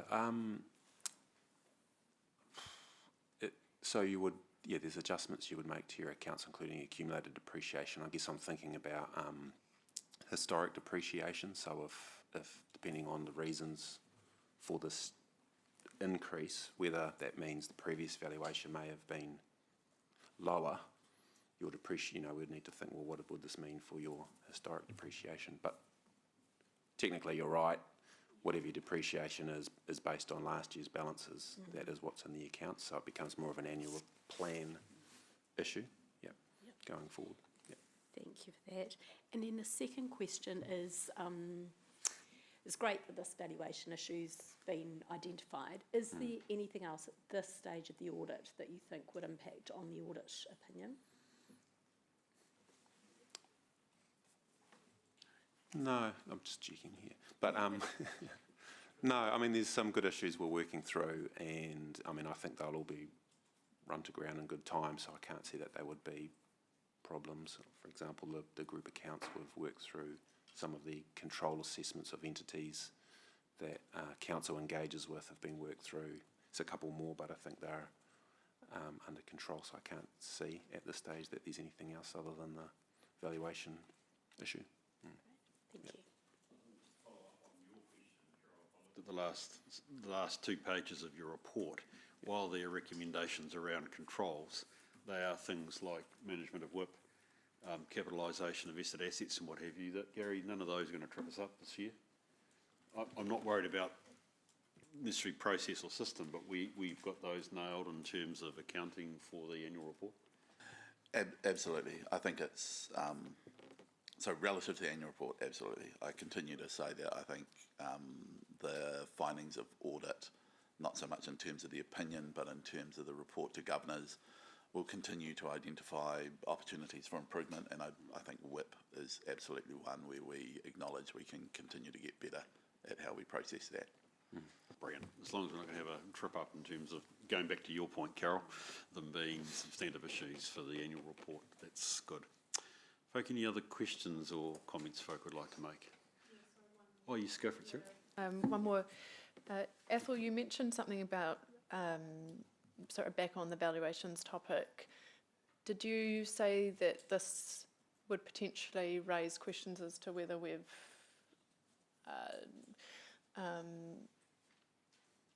accounted for depreciation adequately previously in terms of, Yeah, look, I'll be careful what I say there because we've got to work through the issues once management's happy with it.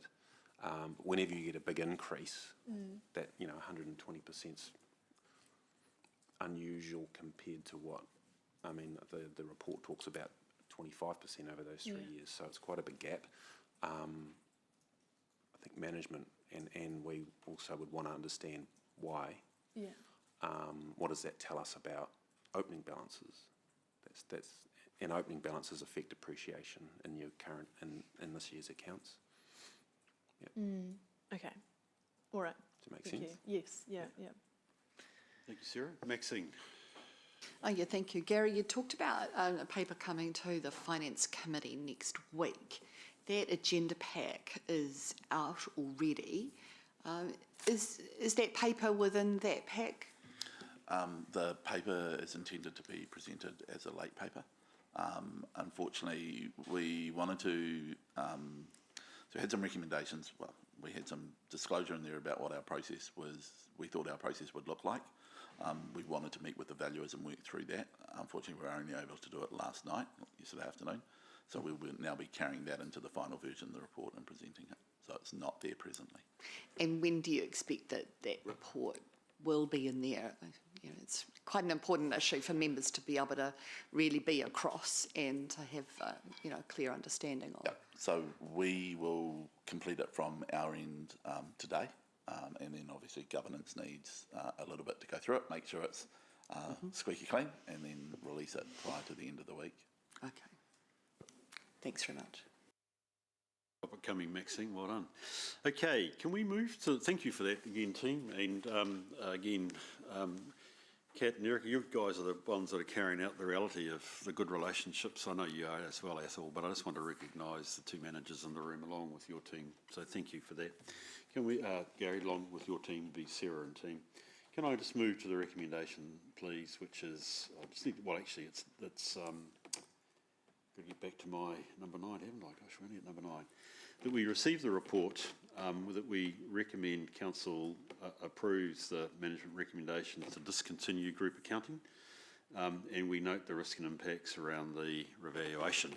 And although it doesn't need to be part of the resolution, recognising the work that's done. In fact, Maxine, you're getting a report to your committee as well. The person prepared to move those resolutions for me. Thank you, Carol. Do I have a seconder? Thank you, Maxine. Is there any debate on the motion? There being none, I'll put it. All those in favour, please say aye. Those against, it's carried. Thank you. Thank you, you guys. Appreciate that. Folk, We've still got 2 or 3 really substantive matters to come up, so I will try and trundle through. Can I just suggest to presenters that you can take it that we have read these reports, so we may be trying to keep our speed up. So, internal audit report. Now, am I right? Yes, I am right. Number 10. That is me, and absolutely I'll take this as being read. Paragraph 4 probably talks to the key issues, and KPMG is online probably to discuss the Fit Future Simplification Control Assessment anticipated. Right. Oh, good. Mataza, sitting there. Thank you. Mataza, welcome to the meeting. I'd like you, welcome to talk to your report, if that's or the paper, sorry, if that's helpful. Sure. So for the KPMG's internal audit report, there are 2 updates to be shared. The first one, as Gary mentioned, the Future Fit Simplification review. We are in the process of coming up with the scope for the review, and we anticipate to review kick off in the next couple of weeks. And the review will be completed in time for our presentation at the September SHREC meeting. So that was update number 1. And the second update is on the internal audit plan refresh. As part of the FY25 plan, we had a number of areas which we presented as potential for FY26 review. We will now be kicking off the process to refresh those areas to make sure they are still sort of relevant, and then discuss the timing of those reviews for FY26 with management, and bring the proposed draft plan for FY26 in the September SHREC meeting. That's great. I appreciate that, and I certainly will look forward to both, but particularly the plan as well, even in light of, Gary, the recommendation from Ethel about work around controls over our strategic risks, which could well be a good area for internal audit. Okay, thank you for that, Mataza. Are there any questions or comments folk would like to make on this paper? Some process procedure. It's great that we're doing it, and Mataza, thank you for being here. We'll move to the recommendation, which is we received the report. I'm going to move that from the chair. Do I have a seconder, please? Thank you, Sarah. Any debate on the motion?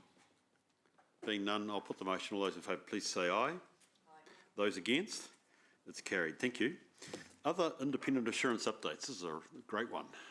So I wonder, Janet, are you coming? Is it straight with Carl? We've got the auditor. Carl, is it? Sorry, Carl, welcome to the meeting. Carl, thank you for being here. So, Janet, is anybody going to actually talk to the paper, or will we leave poor old Carl I'll talk to lead the way? I'll talk to the paper first. So again, just reasonably briefly to recap, we wanted to extend the process of reporting to this committee to include all the critical independent assurance that's being done. It's definitely best practice in relation to the role of Strategic Risk and Assurance Committee to have oversight of the management audit framework as well. And so we've tried to call out for your information that information on Table 1 and 2 in the appendices. As those audits are completed, we will bring them back as well to give you assurance on that piece of work. Obviously, the one that's been completed at the moment is communications. The one that is in progress is health, safety and wellbeing TALAC audit, so that will come back through this process going forward.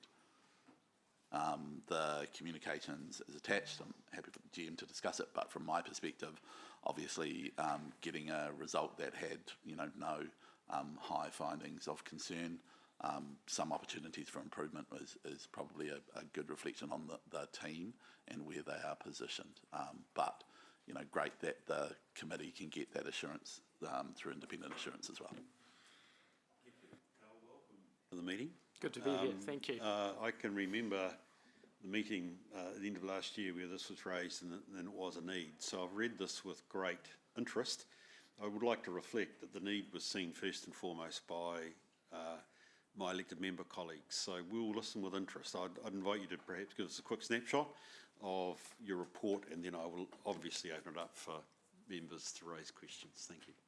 Thank you. I do have a short presentation which I can take you through. I am mindful of time. Did you still want me to do that? This is one of the big topics which okay, I thought I needed to devote time to be honest, Carl, in fairness to my colleagues. So, yes, we've got a quick version of it, but let's go through it. Thank you. Yes, so look, thank you again for the opportunity to present the findings of my review. Can I just say, by way of introduction, just maybe moving to slide 2, for those of you I haven't met, so I'm a communications specialist. I have over 25 years primarily working in government communications. I was formerly the Executive Director of Communications and Engagement at Auckland Council, also the Communications Director at Wellington City Council for a time, and more recently I have worked in some sizable roles in central government, including as the Head of Communications and Engagement for the recent national health reforms within Department of Prime Minister and Cabinet, and I have undertaken a number of these audits and reviews. So look, I feel well qualified to comment on the work of the City Council. Can I also just start by thanking elected members and council officers for their contribution to the report. People were very open and generous with their time. They're very committed to the topic, and I thought that they went to great effort to make sure that this review was well informed. And I'd particularly like to thank Janet, Nicole and the wider comms team. I know that they went to some degree of trouble to make sure I had everything that I needed. Can I also say that I think the council is right to be concerned about misinformation and disinformation in the community in particular. Certainly it does present a risk and a threat to community cohesion and to the overall well-being of Hamilton. And I know elected members feel very strongly about this, and some of those views were definitely reflected back to me, and I do hope that I have captured those concerns and that they've been addressed in this report.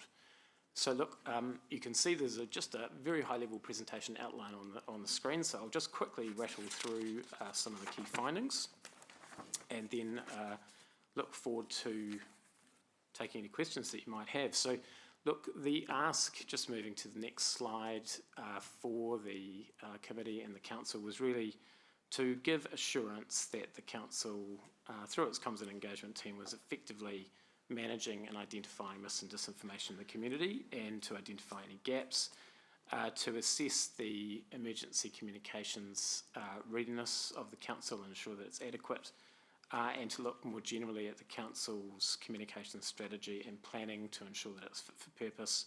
So in this report, which I take it you've read, I have done an assessment of those 3 areas in particular, and there are a number of recommendations that I've come to. In terms of the next slide, look, there are in particular 5 kind of key findings.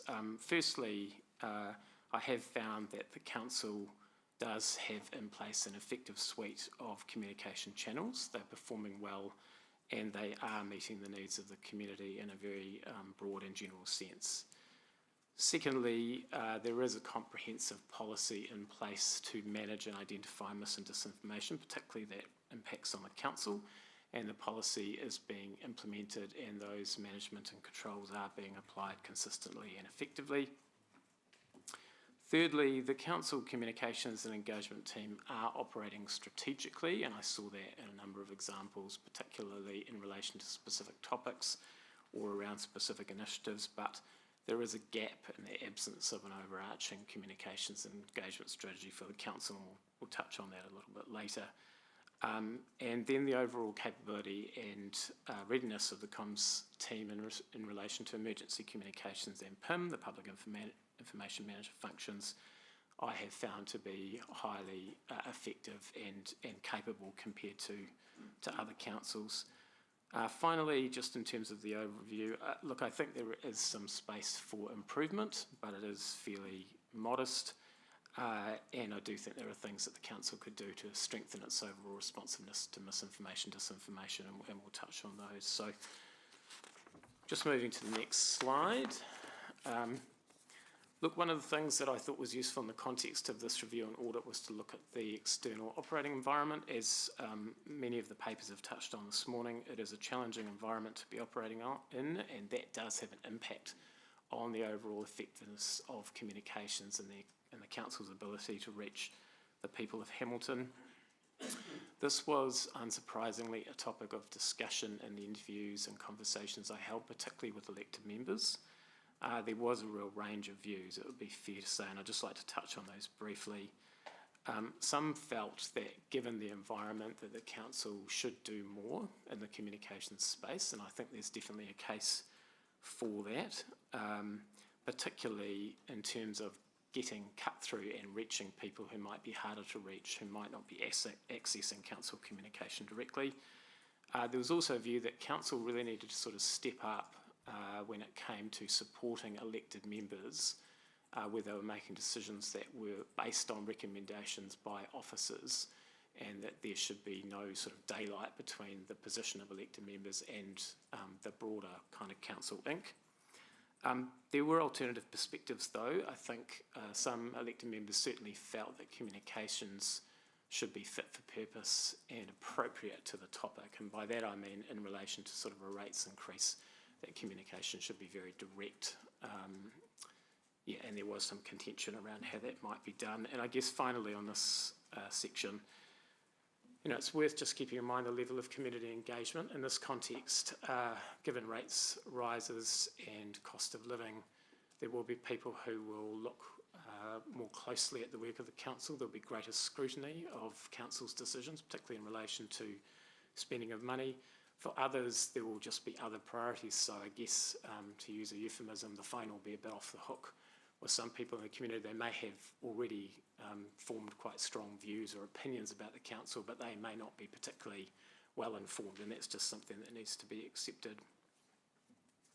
So just moving through the presentation, just into some of the main sections and main findings. So Part C, we've touched on this. So look, the absence of an overarching communication strategy is a bit of a gap.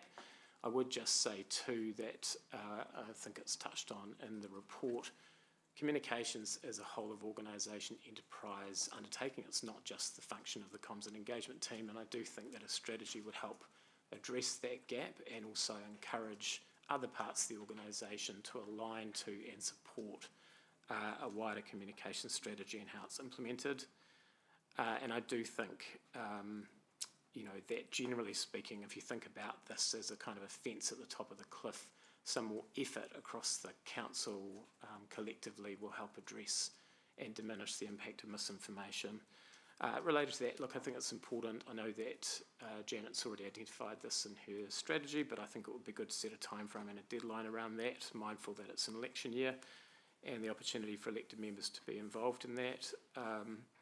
But it is a priority, and I would also just add, I think there's value in, within the context of developing that strategy, the council considers the development of a core narrative.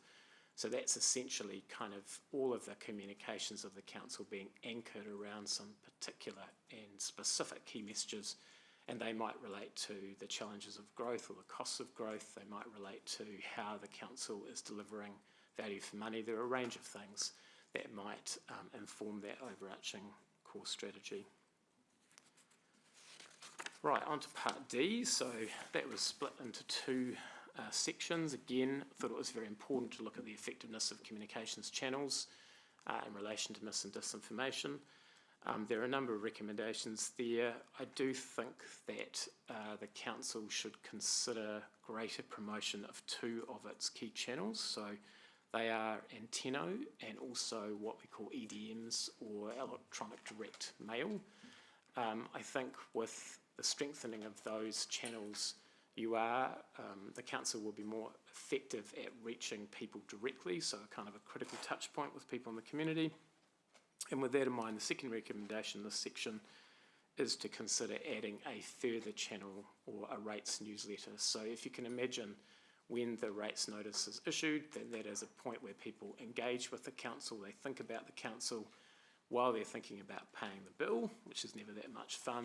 It's also in a position to talk more about what people are getting for that rates investment, and also to put some context around the wider work of the council. So two recommendations there for the council to consider.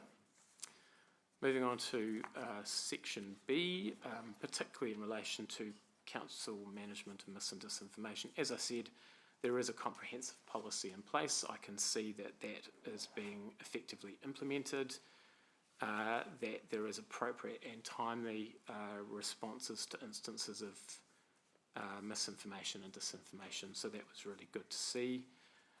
There are 3 recommendations, though, that I think the council should consider in this section. So one is just how they might draw on kind of community leaders adjacent to the council who might be able to strengthen, amplify and support those efforts. Similarly, to give some further thought to the work of elected members in this space and what elected members could do with bespoke content that specifically addresses misinformation and ensuring that people have access to that information and see the communication from the elected members. And finally, just related to kind of perceptions of council, I know that there's some intent to introduce a proposed resident survey. I think there's scope within that resident survey to gather some further insights from the community, particularly around how the council's performing in a kind of a more operational sense, but also to look at kind of current communications and engagement activities and test how some of that is working with that wider community.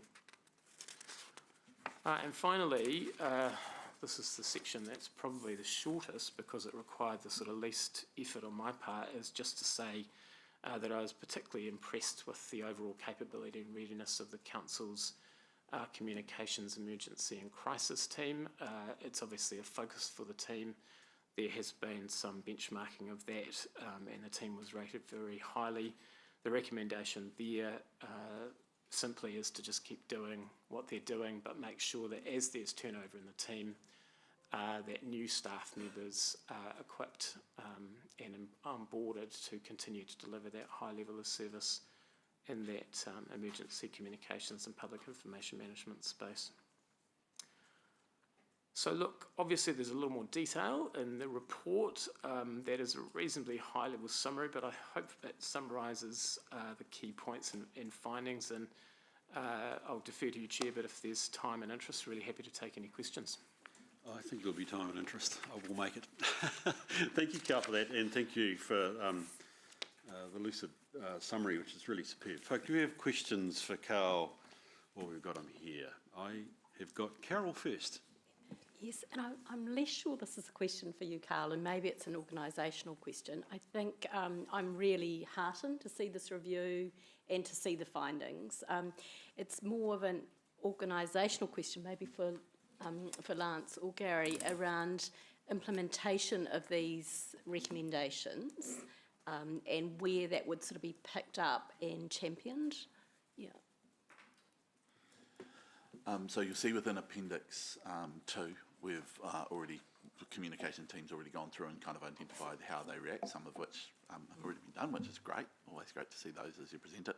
So we will pick up the other components as part of our wider organisation improvement report.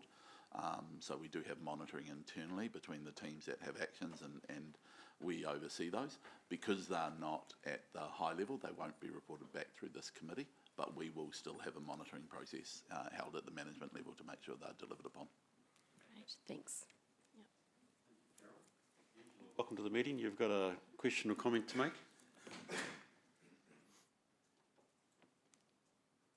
Sorry, was that to me, Chair? Yes, No? that's right, Angela. It was. Welcome. I did, you cut out right at the start. Thank you very much.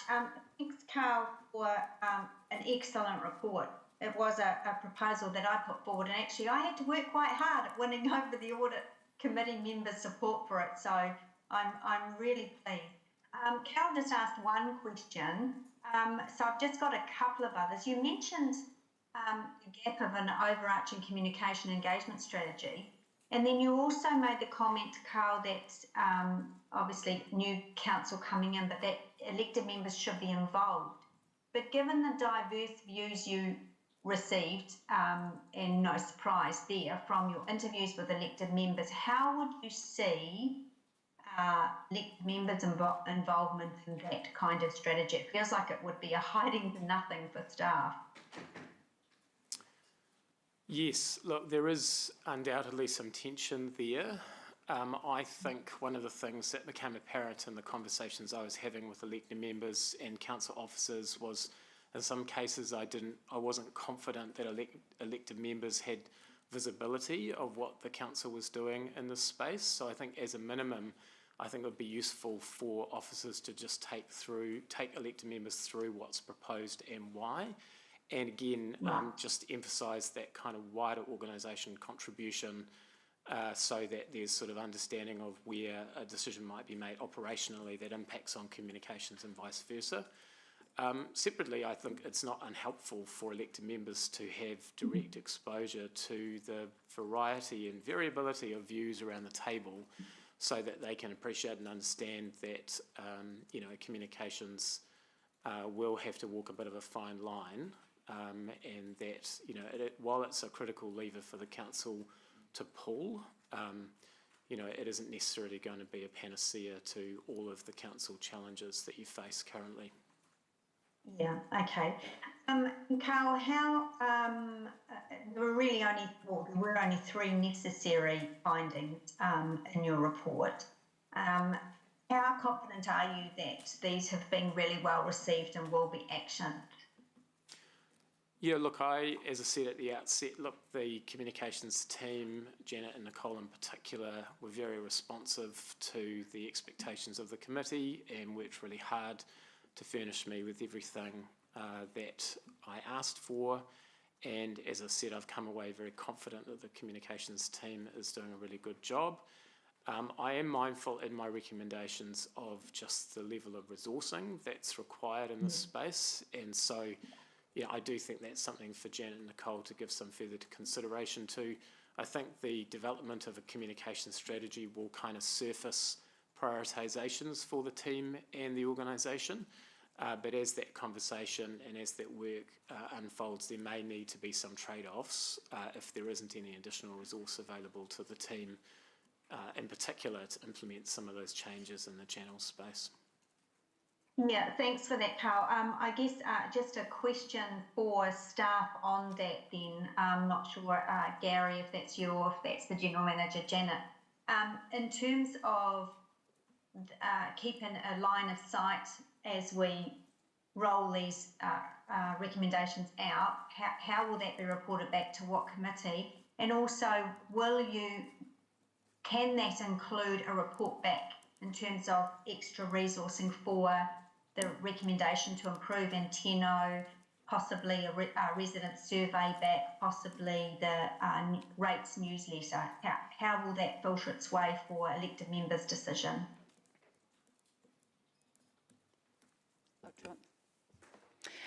Yeah, I'm happy to take advice from the CFO on it, but I would be happy to report back here, Deputy Mayor.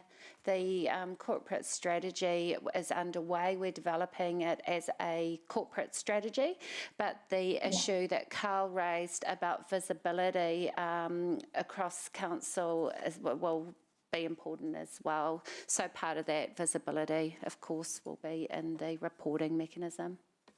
Yeah, and if you need, if you're going to consider the resident survey and like the costings for that in a newsletter, I'm assuming you'll need budget for that. That's correct, and also the improvements around the functionality of Anteno as well. So again, so that will at some point come back to us for approval or not. Yeah.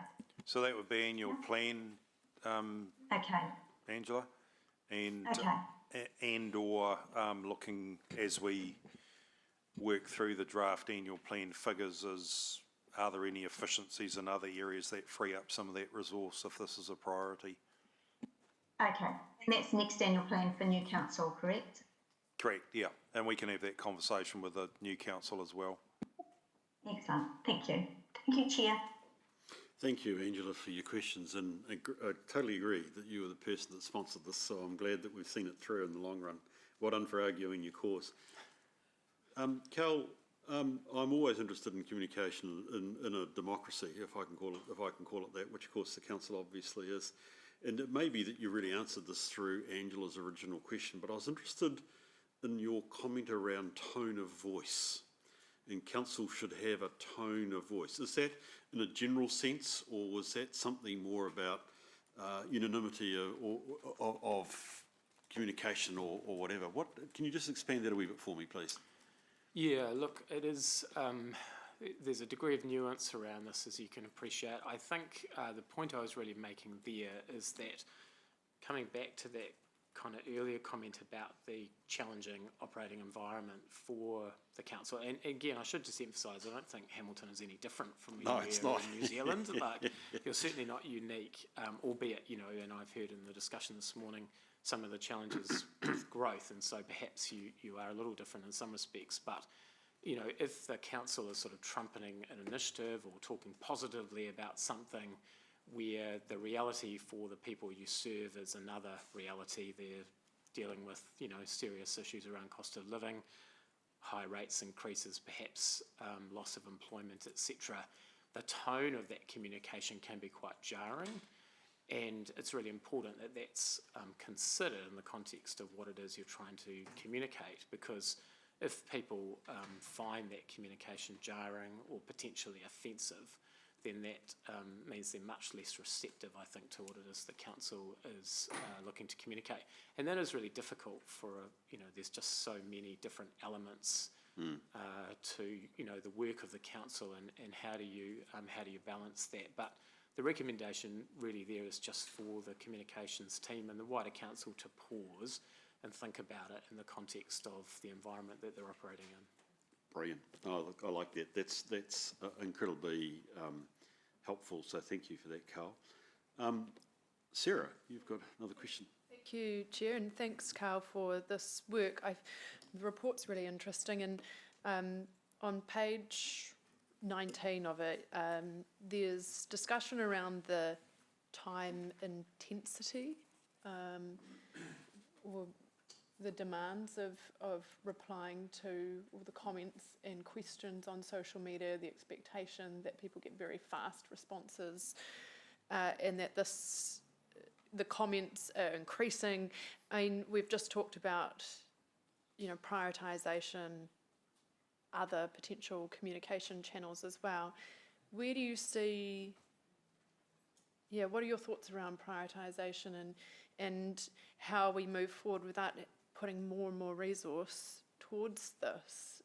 How do we address the increasing demand for responses? Yes, it's a good question.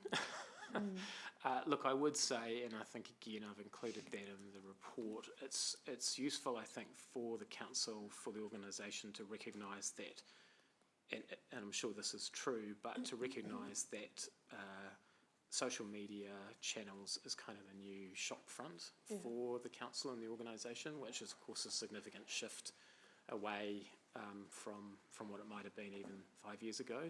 And with that in mind, you have to think about the kind of level of service.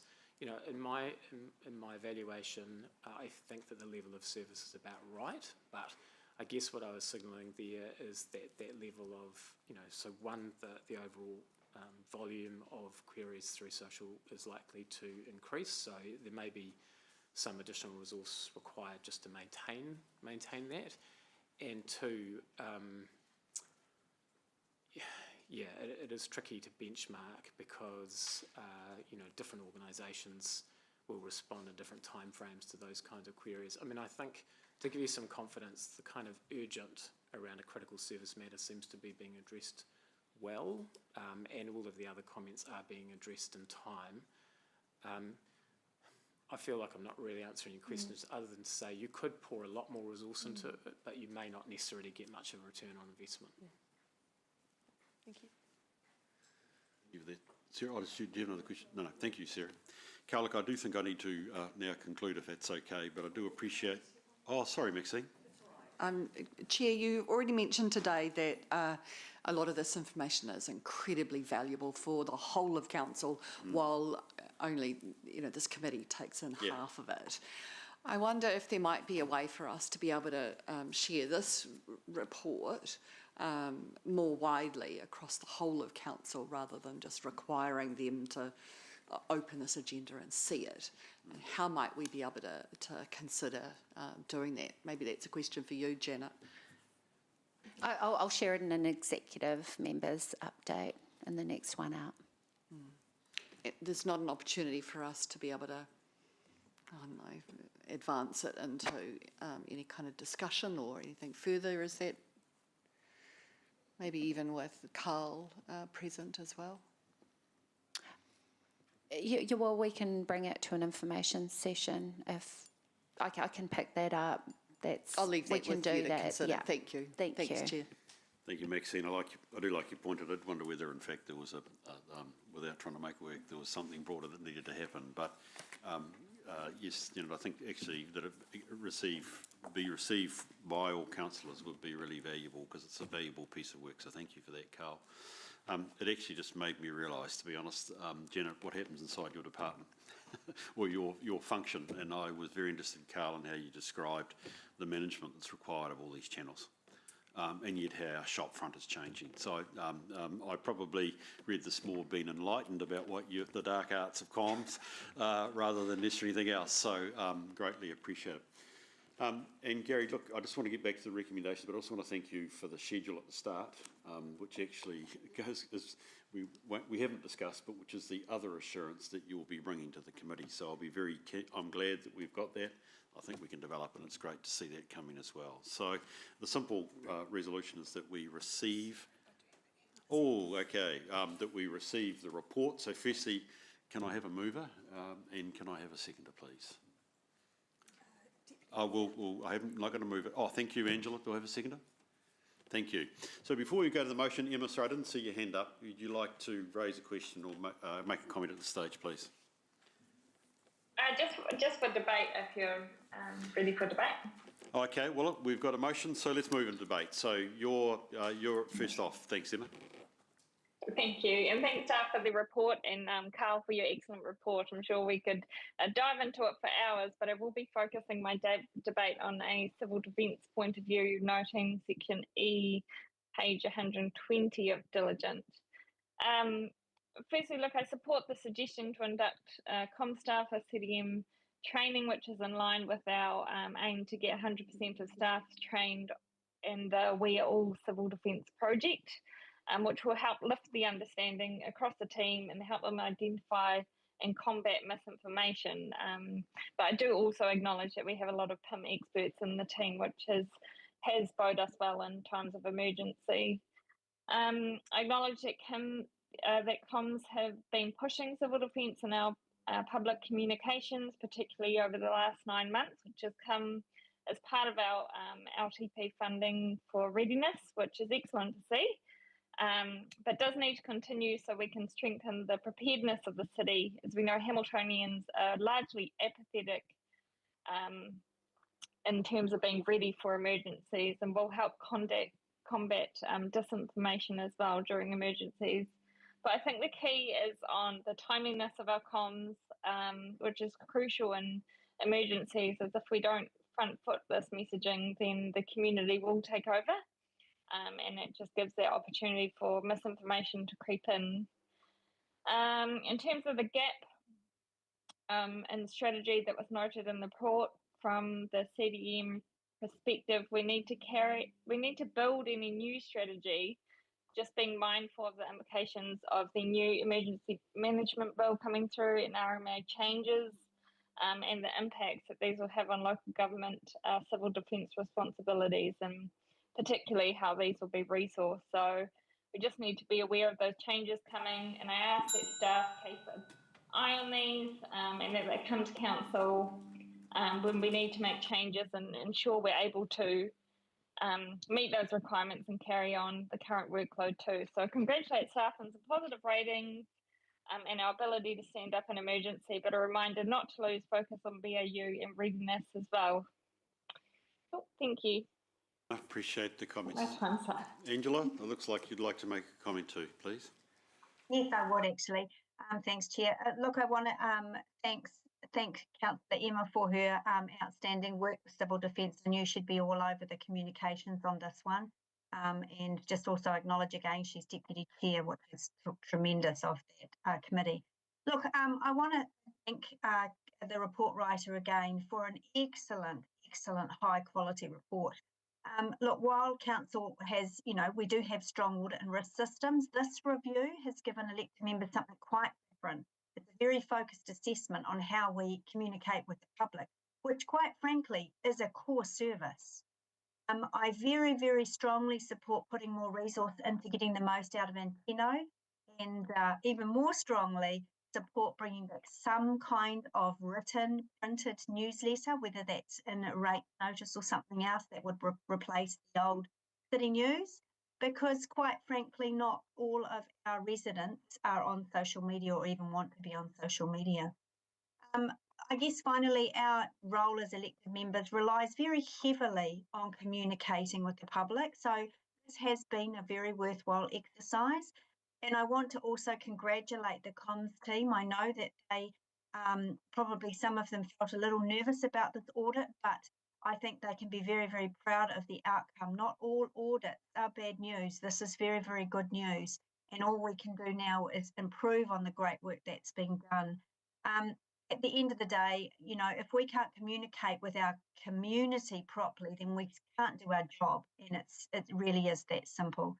So brilliant piece of work, and I look forward to a future council in X amount of years' time following up with another audit to keep a line of sight on it. Thank you, Chair. Thank you, Angela. Appreciate the comments. I think we're in a position now to move the motion. I'll put the motion. All those in favour, please say aye. Those against? It's carried. Carl, thank you. You could see that I knew that I was running out of time, but we had to have all the time we needed for this, so thank you. And I suspect your report still got some traction within council, so thank you for your contribution today. Much appreciated. Good. I wonder if we could just move on, Gary, to the improvement report. Is there anything we need to discuss there at this point? No, just a quick observation. Obviously, 7 of the items are specifically related to the procurement maturity assessment. That work continues to develop. I think it would be good once we get through that and take executive through it to come back with a plan on how we plan on addressing maturity within procurement. There's a substantive amount to be done, but there are some early opportunities for some quick wins, I think. I think that would be a cracker idea. Any questions or comments from folk? No? Well, let's move to the resolution, please, which actually we shouldn't rush over this, but I am going to. I'm sorry, Gary, that we received the report. I'm going to move that. Do I have a seconder, please? Thank you, Sarah. Is there any discussion on the motion? I'll put the motion. All those in favour, please say aye. Those against, it's carried. Righty, compliance reporting update. Mish, can you, Mish, I can't see her. Is anybody able to talk to the report? It's relatively straightforward. Oh, okay. I want, should we just give her, is she talking with Carl? I don't know whether we could we move? Oh no, there's Mish right there. Don't go past that table. Thank you. Sorry, Mish. We're in the compliance report. Is anything there that we need to note from your report, please? No, I'll take the report as read. I would just like to say that we had a really successful partnership with our internal comms team on promoting Privacy Week and raising awareness around that, which we'll continue to do. But otherwise, if there are any questions. Yes, I had one, which was just what piqued my interest was the review of the Code of Conduct is on hold. What's the rationale for that? Is this what's happening in Wellington over the Code of Conduct? We have, so for those that aren't aware, the Local Government Commission has been given a terms of reference from the Minister for Local Government to make changes to the Code of Conduct, putting in place more of a model template, which LGNZ already have one that is used quite heavily by councils, and they're seeking some feedback on that from various authorities, local authorities. And depending on how much of that ends up being entrenched in legislation, it's probably better to wait and see what that looks like and then test the temperature with the new council at this moment in time. Is the Commission getting that out of the way for the Neutronia? One would hope so. I'm not entirely sure on their timeframes. I know that they're talking to councils at the moment. Yeah, okay. Appreciate that. Any other questions for Mish on this report? Always again valuable to have it, but the motion is that we receive her report. Do I have a mover and a seconder, please? Thank you, Maxine. Do I have a seconder? Thank you, Sarah. Any discussion on the motion? There being none, I'll put the motion. All those in favour, please say aye. Those against? It's carried. Right, this is probably the last, but it was actually, Julia, I think also a very important one. So while I'm almost out of time, we will take the time that's needed over this one. Thank you. Okay, so this is the pre-renewal insurance report. I will keep it pretty brief and move quickly to questions. But just to summarise a couple of key points is that we are seeing a softening in the market for our physical assets, and we are still working with a more challenging environment for our liability policies. We're taking the renewal in two approaches, and we are taking the renewal in two stages to reflect the changes to waters, and we are proposing to increase the upper level of one of our excess layers for our above ground assets as part of the renewal, which has already been budgeted for. So we'll take the report as read from there. We also have Matthew Wilson available online from Aon. Oh, I just thought he was crook as. Okay, no, that's fine. Gary, just one other thing you did mention, reference to the valuation issue, the insurance. I wonder whether, in the speed of time, if you could just make some brief comments there, please. Yeah, probably definitely one of the issues we need to come back to in terms of our approach to it. The structure of our insurance means that the values we provide to the insurer has some influence, both in terms of structure of coverage and in terms of premiums going forward. Obviously, with the renewal proceeding, we need to develop a strategy that reduces risk of exposure in that space. And so Julia and I are kind of working through that at the moment with Aon in terms of what we think the best approach to that would be. Julia can't kick me from over there, so that's fine. My recommendation probably will be to disclose the higher potential valuation of assets to the insurance process and work through that, noting that if ultimately we find that they are lower, then at least we've mitigated the maximum risk relative to that short period of time. Brilliant, thank you. So Julia, as I said, it's actually that if Matthew's online, I'm sorry, I think I'd probably like to just try and keep moving. But are there other questions here folk would like to raise of Julia or indeed Gary about the renewal process? No, I think it's relatively clear. Thank you, Julia, but I also appreciate that we might be doing a bit more this afternoon. So that's fine. The resolution is that we, excuse me, we received the report and we note the market commentary that might have been provided more personally by Matthew, but we do have good elements of it inside the actual paper itself. So I think we can still move that. I'm going to move that motion that we do that. Do I have a seconder, please? Thank you, Maxine. Appreciate that. Any discussion or question on that? There being none, I'll put it all those in favour. Please say aye. Those against, it's carried. Thank you. We have a resolution to move into PX. We've got 4 matters. They're all, I think, relevant to deal with in PX. So I'll move from the chair that we do so. Do I have a seconder, please? Thank you, Sarah. Is there any discussion on that motion? There being none, I'll put it. All those in favour, please say aye. Those against, it's carried. Thank you. Amy, let me know that we're all good to go. We will get straight into the minutes. I will need to